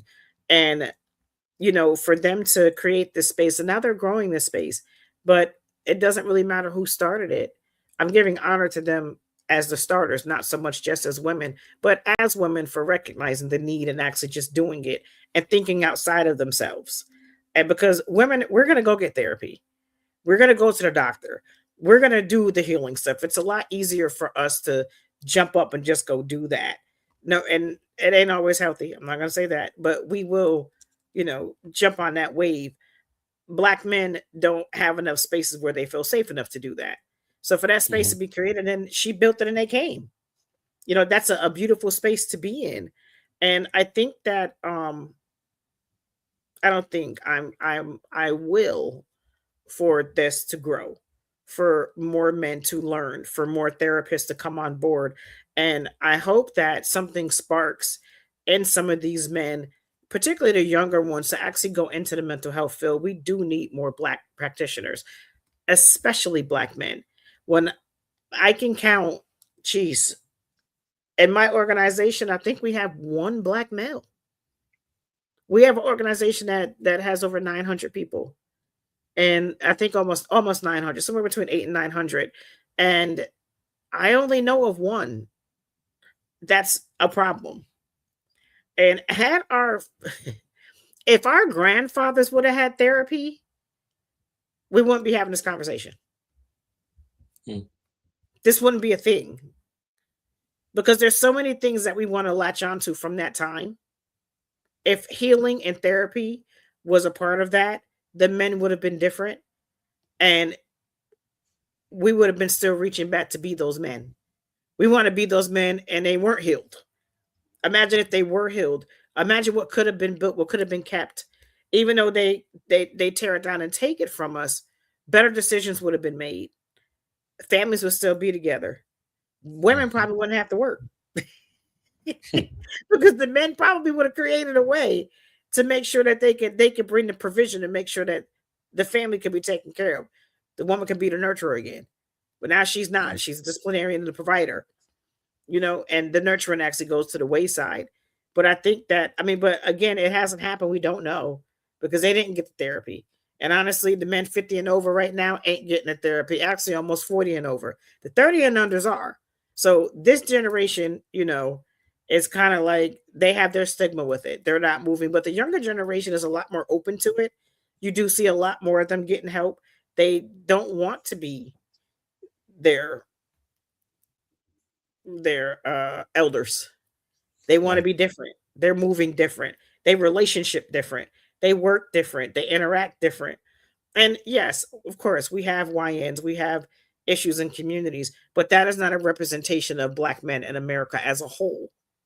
That's going to be in any culture. You're going to have those that are not doing so great, that are not making the best decisions. But that one aspect of our community does not identify all Black men. So, we do have that next generation coming up that's almost fixing themselves. They're learning these things early. They're implementing these things into the schools early. They're doing breathing techniques. They're doing, grounding things like that in schools where we didn't have that. I wouldn't know what you was talking about.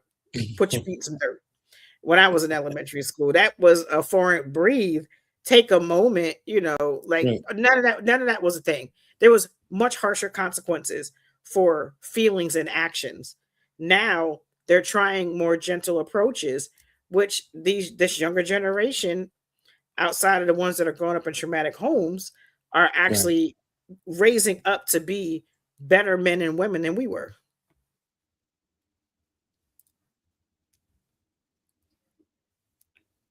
There was something that she highlighted that we could do a whole show on, somewhere down the line, right? She said her father was a Vietnam veteran and he also went to prison. So you have the military and you have prison, right? They're interchangeable.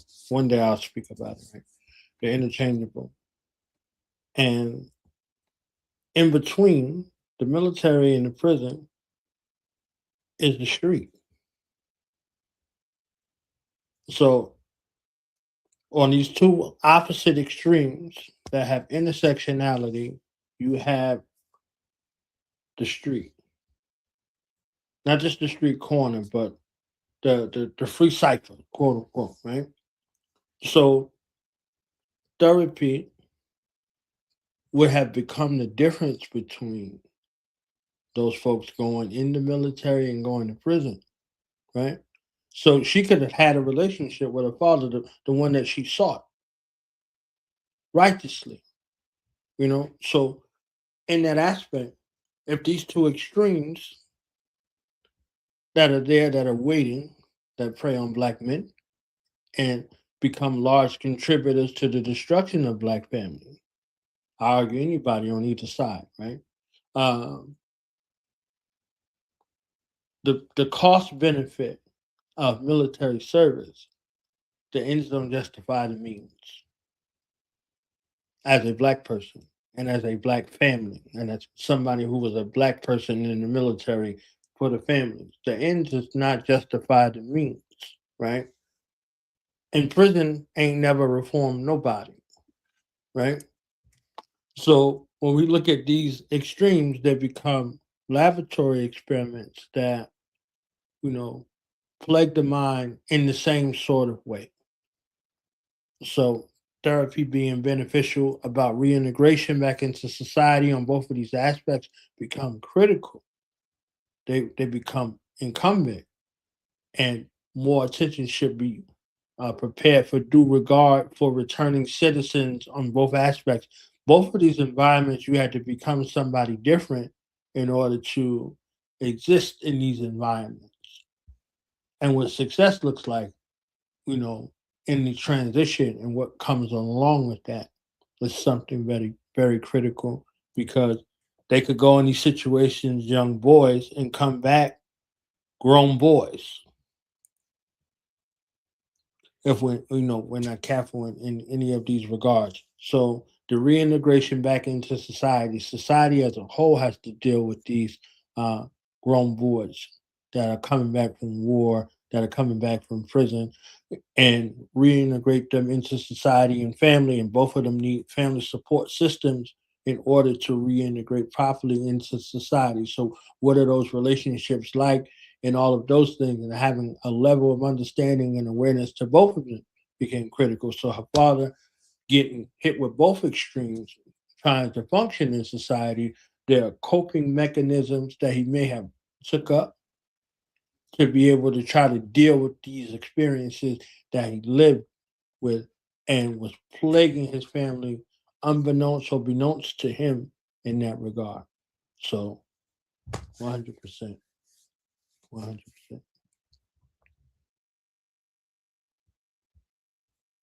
You good to go, ma'am? Yes, sir. All right. And mine is similar. I wasn't a therapist at the time when I first started, so it was just I'm a a pseudo like activist.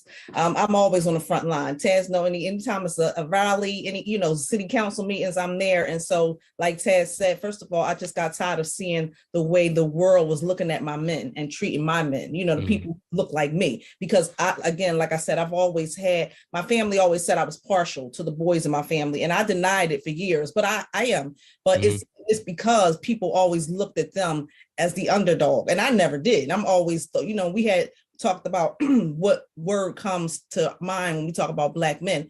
My first word was capable. And it's just like, I feel like the way I look at them, we call them kings. We look at them and give them this, put them on this pedestal, so it's like Taz said, my father grew up in and out of jail, all on and off drugs, and he wasn't there for me. So it's like I always thought about, if I had this person, if he had gone through therapy from the stuff that his father did to him, I wouldn't be in this position. So like Taz said, we all consider ourselves collateral damage of men that need to be healed. And I have a 21-year-old son, and I want to show him, that you are loved, what I'm saying? You are strong, you are, you can be vulnerable and still be a man, what I'm saying? So it was just a marriage of the minds when it came to me and Taz. And when I just want to piggyback on what you said earlier about the synergy between her and I, it was like when she came and sat down in my office that day, it was like from that point on, it was like we were best friends. Like my boyfriend, we left and we were just like close, like we know. Collateral damage of the mind of men who need to heal.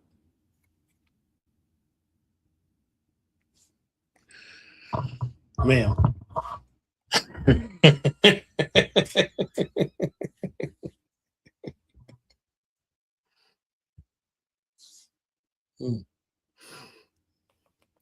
I was that man. I was that man. Oh, you were that man. I was that man. You're not supposed to be good at war. You're not supposed to be a master of the battlefield at war. War isn't a thing that you naturally sign up to do, but you fight the battlefield regardless. Life can be a battlefield. Life can be a minefield. Life can be casualties of war and all of those things. And if you ingest those things and you fixate on those things, they start to become your reality. So you begin to look for a battle to fight. And when there's no external battle, there's the internal battle. Something you said earlier in regards to being naked in front of the mirror, right? And being honest with yourself. Do we know what honesty in regards to self looks like?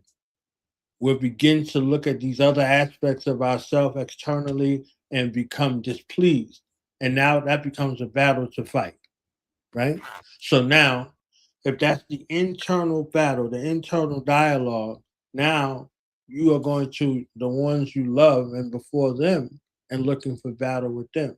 So you're looking for validation that you didn't give self externally, and now everybody else becomes a casualty of the war of your mind in that way. And I dealt with those things internally. I dealt with those things externally. I thought it was okay to be very proficient in warfare. You understand? Like before we went on, I could tell you the ins and outs, the ups and the downs, from the highest ranking person to the lowest enlisted, right? From the commanding chief on down and every way through, because that aspect of warfare was a preset.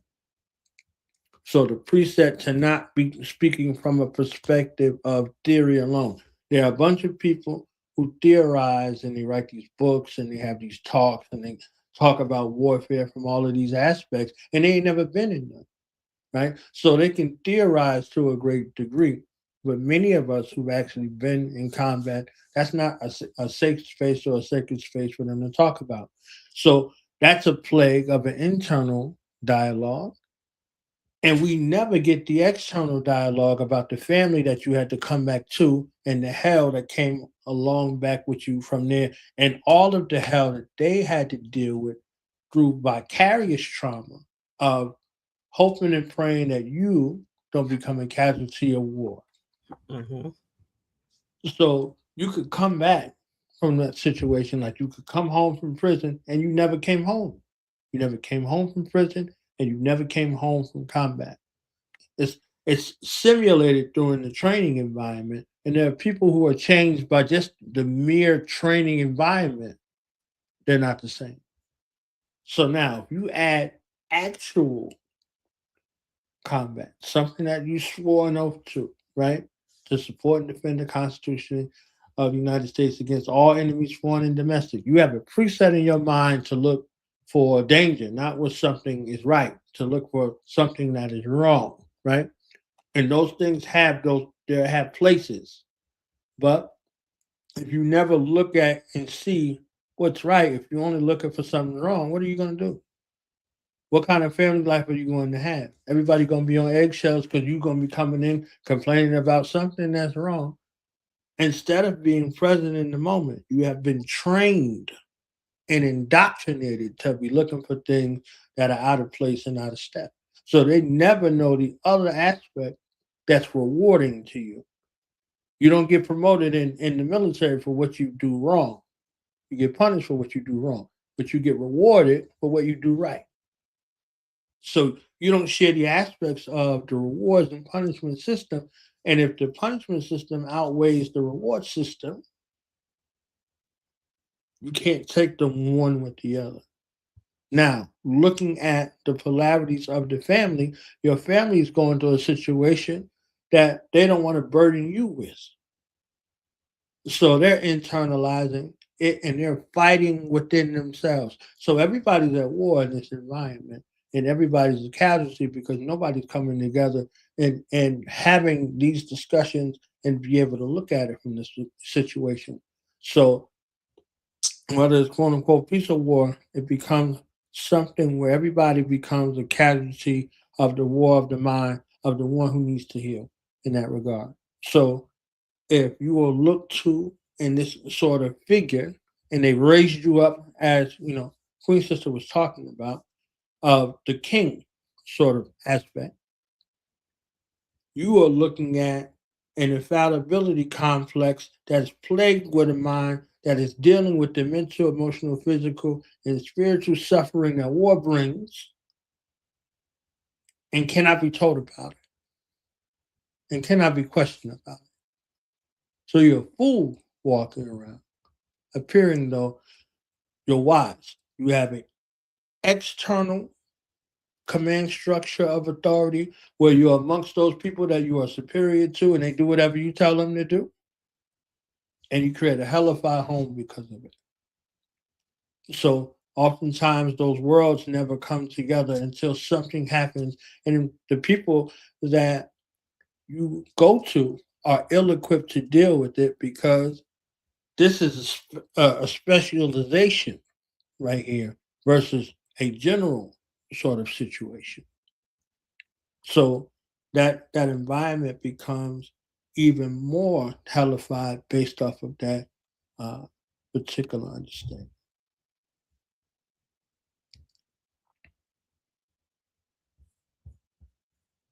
So that was me yapping. We're going. Keep going. Keep going.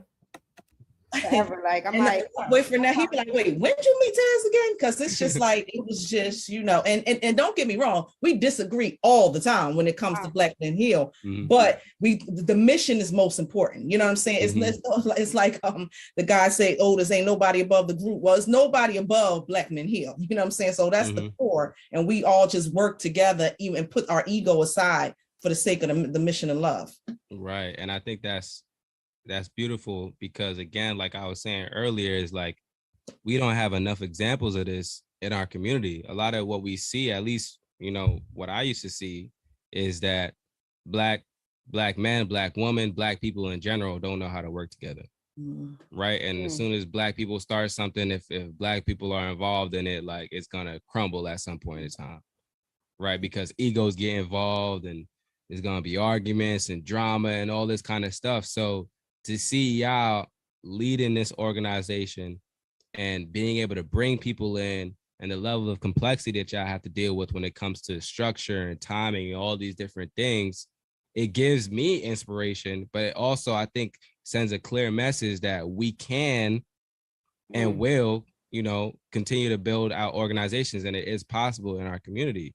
Because I know a lot of people believe that, like, yo, Black, if you're working with somebody Black, like, they're gonna be late, or it's not gonna work out, or all these different things, like all these different stereotypes. So you guys are literally helping us to see, like, yo, these stereotypes that we see about Black businesses, Black people, the Black community is not, it's not real. So I appreciate y'all for just, I appreciate y'all for saying that, honestly. Let me say something to that. Just to speak on that, because you are so right as far as like when you remove the ego, right? So many amazing things can happen. And I just have to really give a special shout out to everybody who helped us build this mission, right? Because, there's been some people who haven't stayed on the train, but one of our criteria, we developed these guiding operating principles for Black Men Heal. And one of them is humility. Humility is one of them, because this mission is not about any of us individually. All of us individually, when I tell you this team is the bomb, this team is a very talented, skillful team on their own, right? Everybody does something very powerful, very strong on their own.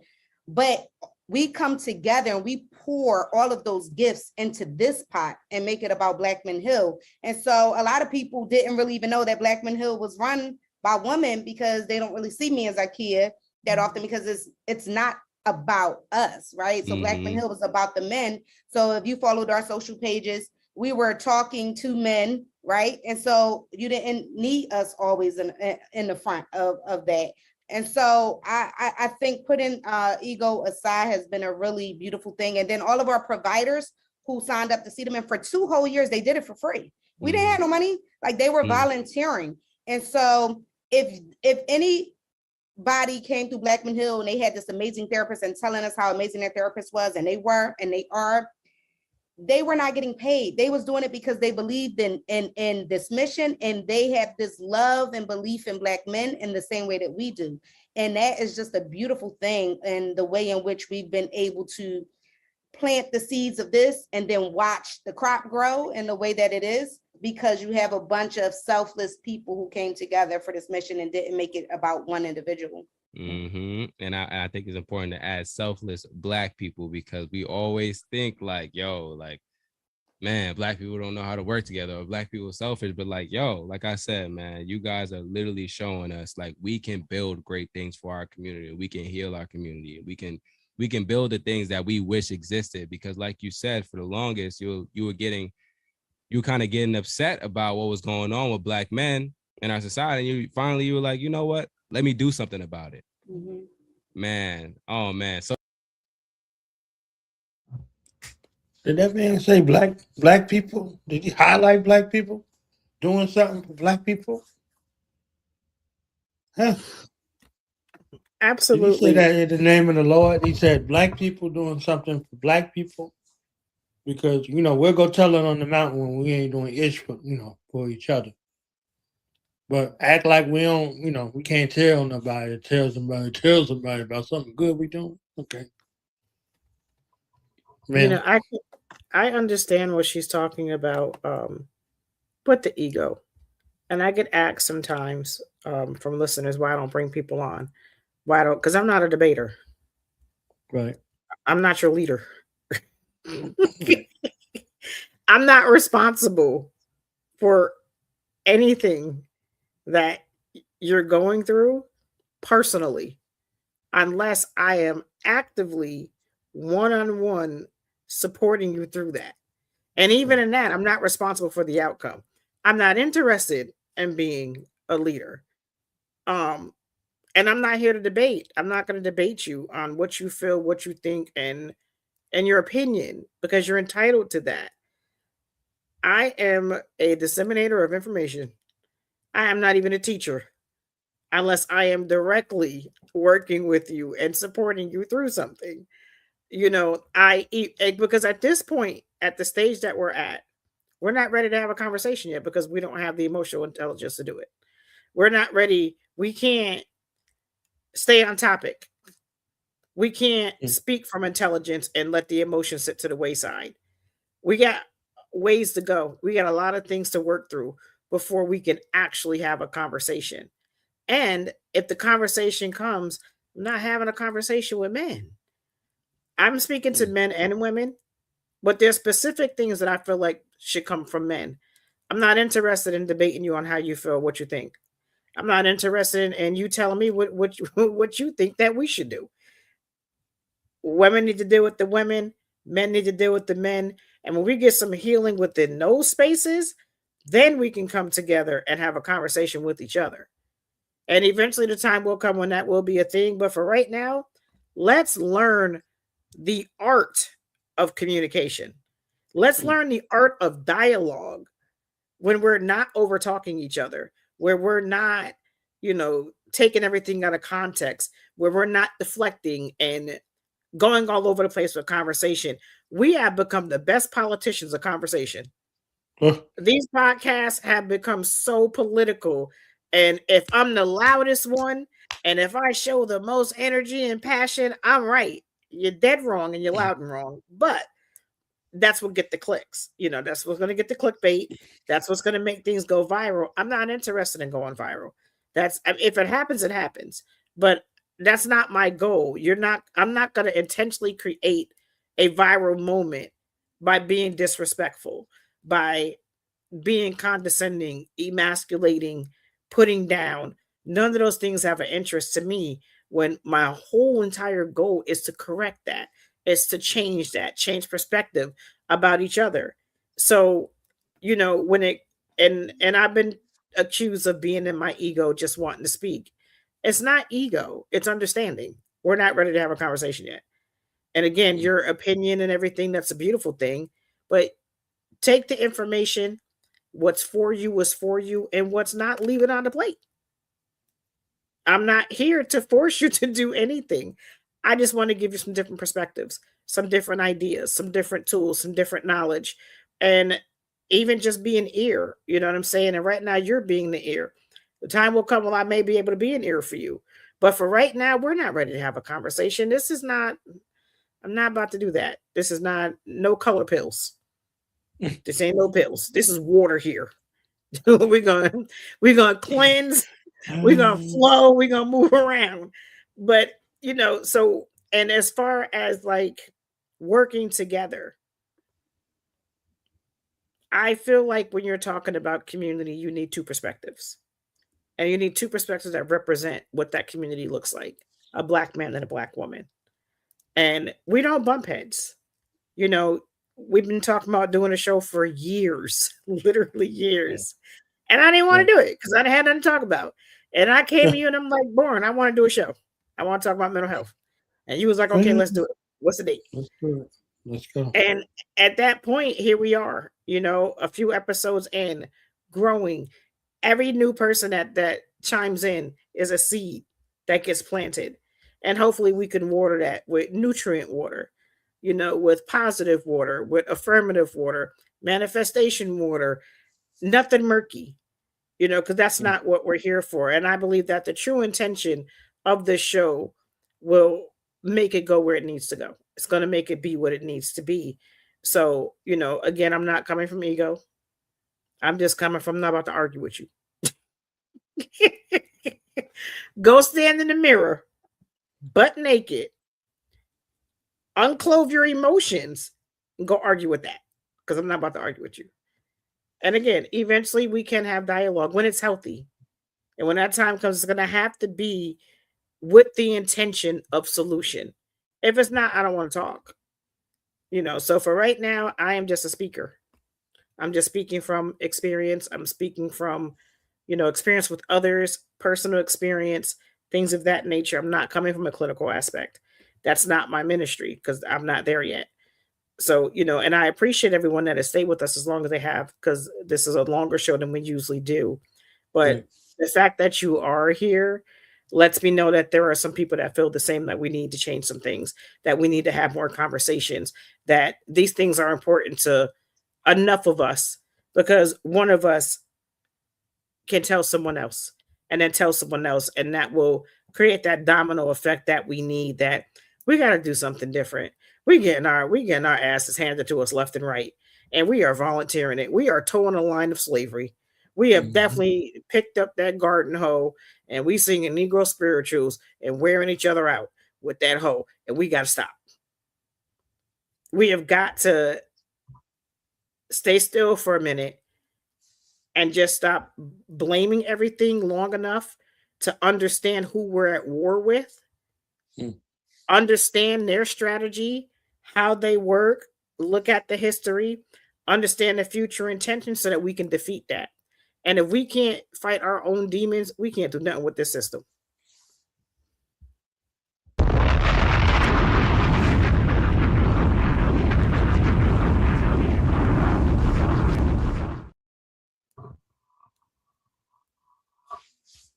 So next week episode, what we talking about? Next I'll be week, finding out like y'all. Look, I'll be ready. Next week will be part 2 to this. It's going to be healing while still living, because this journey, it sounds amazing if you have no children, no real expenses, they're real minimal, you got the perfect job, but that's not our reality. We got kids, we got families, we got work, we got responsibilities, we got school, and we're going to talk about what that looks like to implement healing into everyday stressors, everyday life, everyday responsibilities.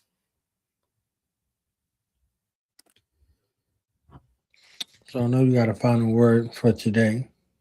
So please bless us with the final word. Okay. When we talk about the beginning stages of change, again, we're talking about that moment of honesty with yourself. It's not about proving anything to anybody else. It's not about, just making somebody get you. This is about you getting you. This is about you meeting yourself where you are and guiding yourself to where you need to go.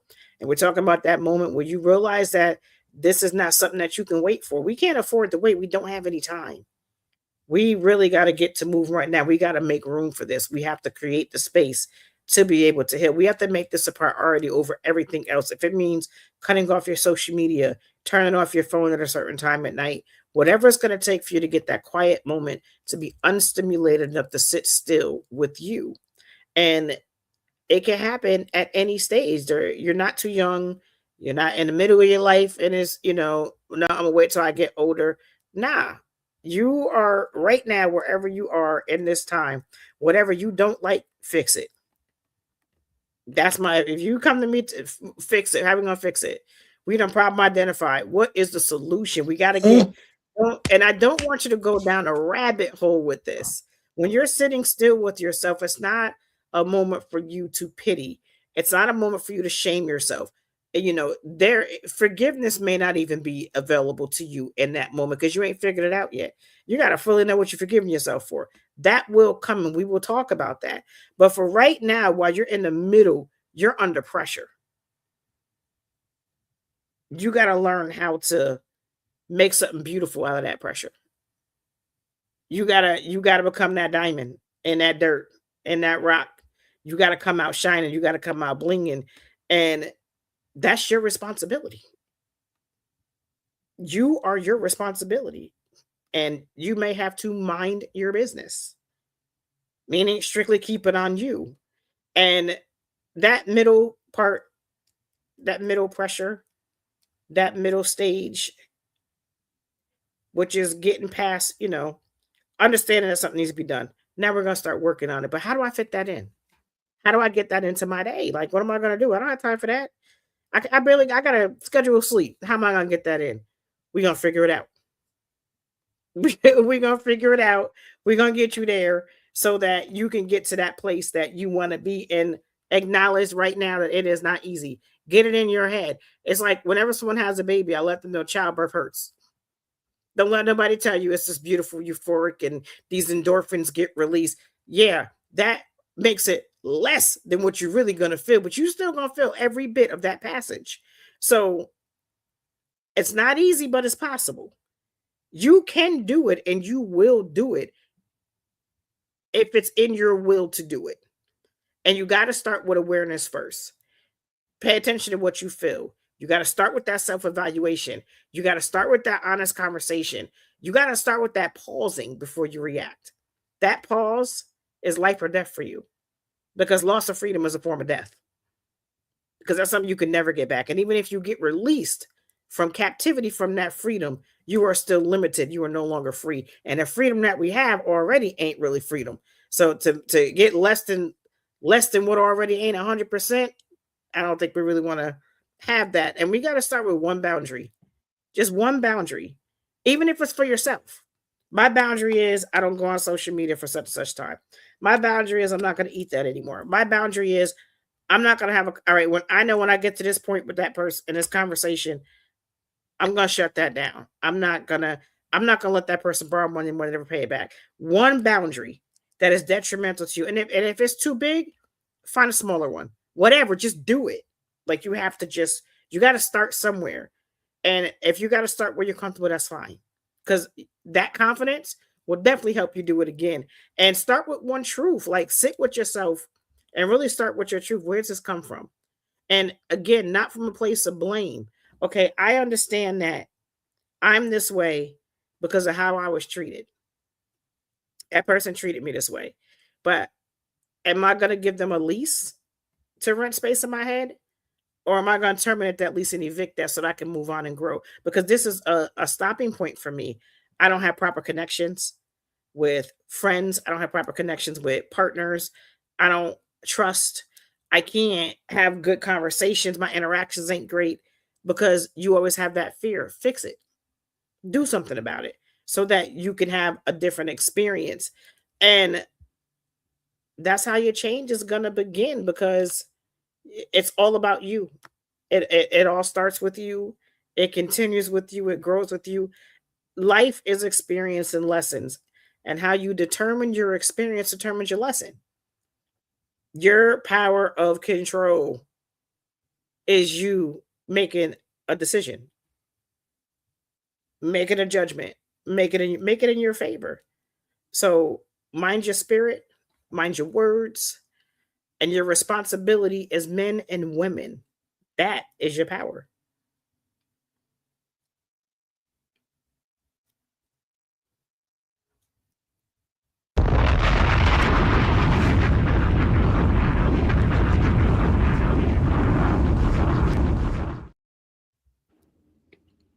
And with that, Miss Chanel, Knowledge Born, Self Meet Self podcast number 9 in the books. Come back next week, okay? We'll be here on time. We start on time. It was my fault we was late. You understand what I'm saying? So we'll be back here 9 p.m. Eastern Standard Time, 8 Central. Tell somebody to tell somebody. And if you loved it, subscribe to the channel. Leave a comment. Leave some topics you want to discuss. And we will see y'all on episode 10. What's that final word you be saying every week? What is it? Be good to yourself. Be good to what you say. Take care of yourself. Yeah, take care of yourself. Take care of yourself. Yeah. Peace. Painter, brother's letter. I should cut my ear off like Van Gogh. Stop performing at the Klan shows. Watch myself from the audience. Play piano with lit candles. I mean, I'll still perform, but the thrill is gone. I don't feel as strong, maybe cause the wheel is torn. I clutch in a ball cause I'm sick to my gut. Then I brushed off the dust, stood up like I was touched by healing palms. I picked up my shield and 3 rocks as I'm hearing psalms. Know ye not that ye are gods? And I've been blocked by bouncers, overlooked by the announcers. I'm in a stand with the fans, which told me many of my album was like a counselor. They said songs like Then From Now, got them from then to now. Even deja vu, they said the old man was you in the reoccurring nightmare where you kept coming back around. I took a picture with him. Then he showed me a picture of his daughter in a cap and gown. He said he put her through college because your words stood up for knowledge.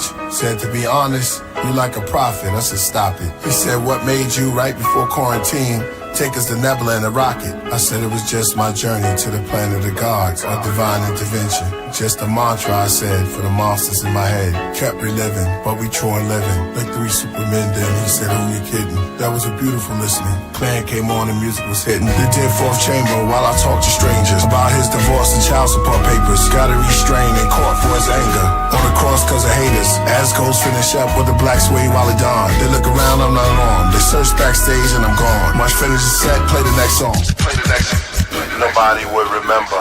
He hardly was a member. But the gods was his avengers. With the bars always an inventor. From kindergarten to jobs at the center. From the mini mart, parking cars for the winter. Kept a penny jar. What's the odds I get injured? Dreams of a football star was hindered. My lovers died, my brother's demise. My first son arrived in September. Virgo. No more pop locking like a turbo. Stopping in Stockton in my circles. Metanetza, love was eternal. Ancestors, embrace her. Sword in my dreams like Jacob. Wrestle with the devils before I wake up. Or was that an angel in flames who renamed you? Kill a priest to join the Wu-Tang school. Say to them, oh son of man, now children go in the land. Now I'm on send them 5 deadly venoms.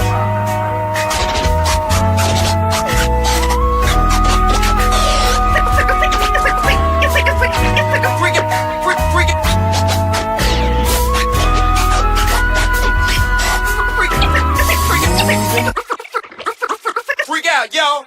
Yeah, man.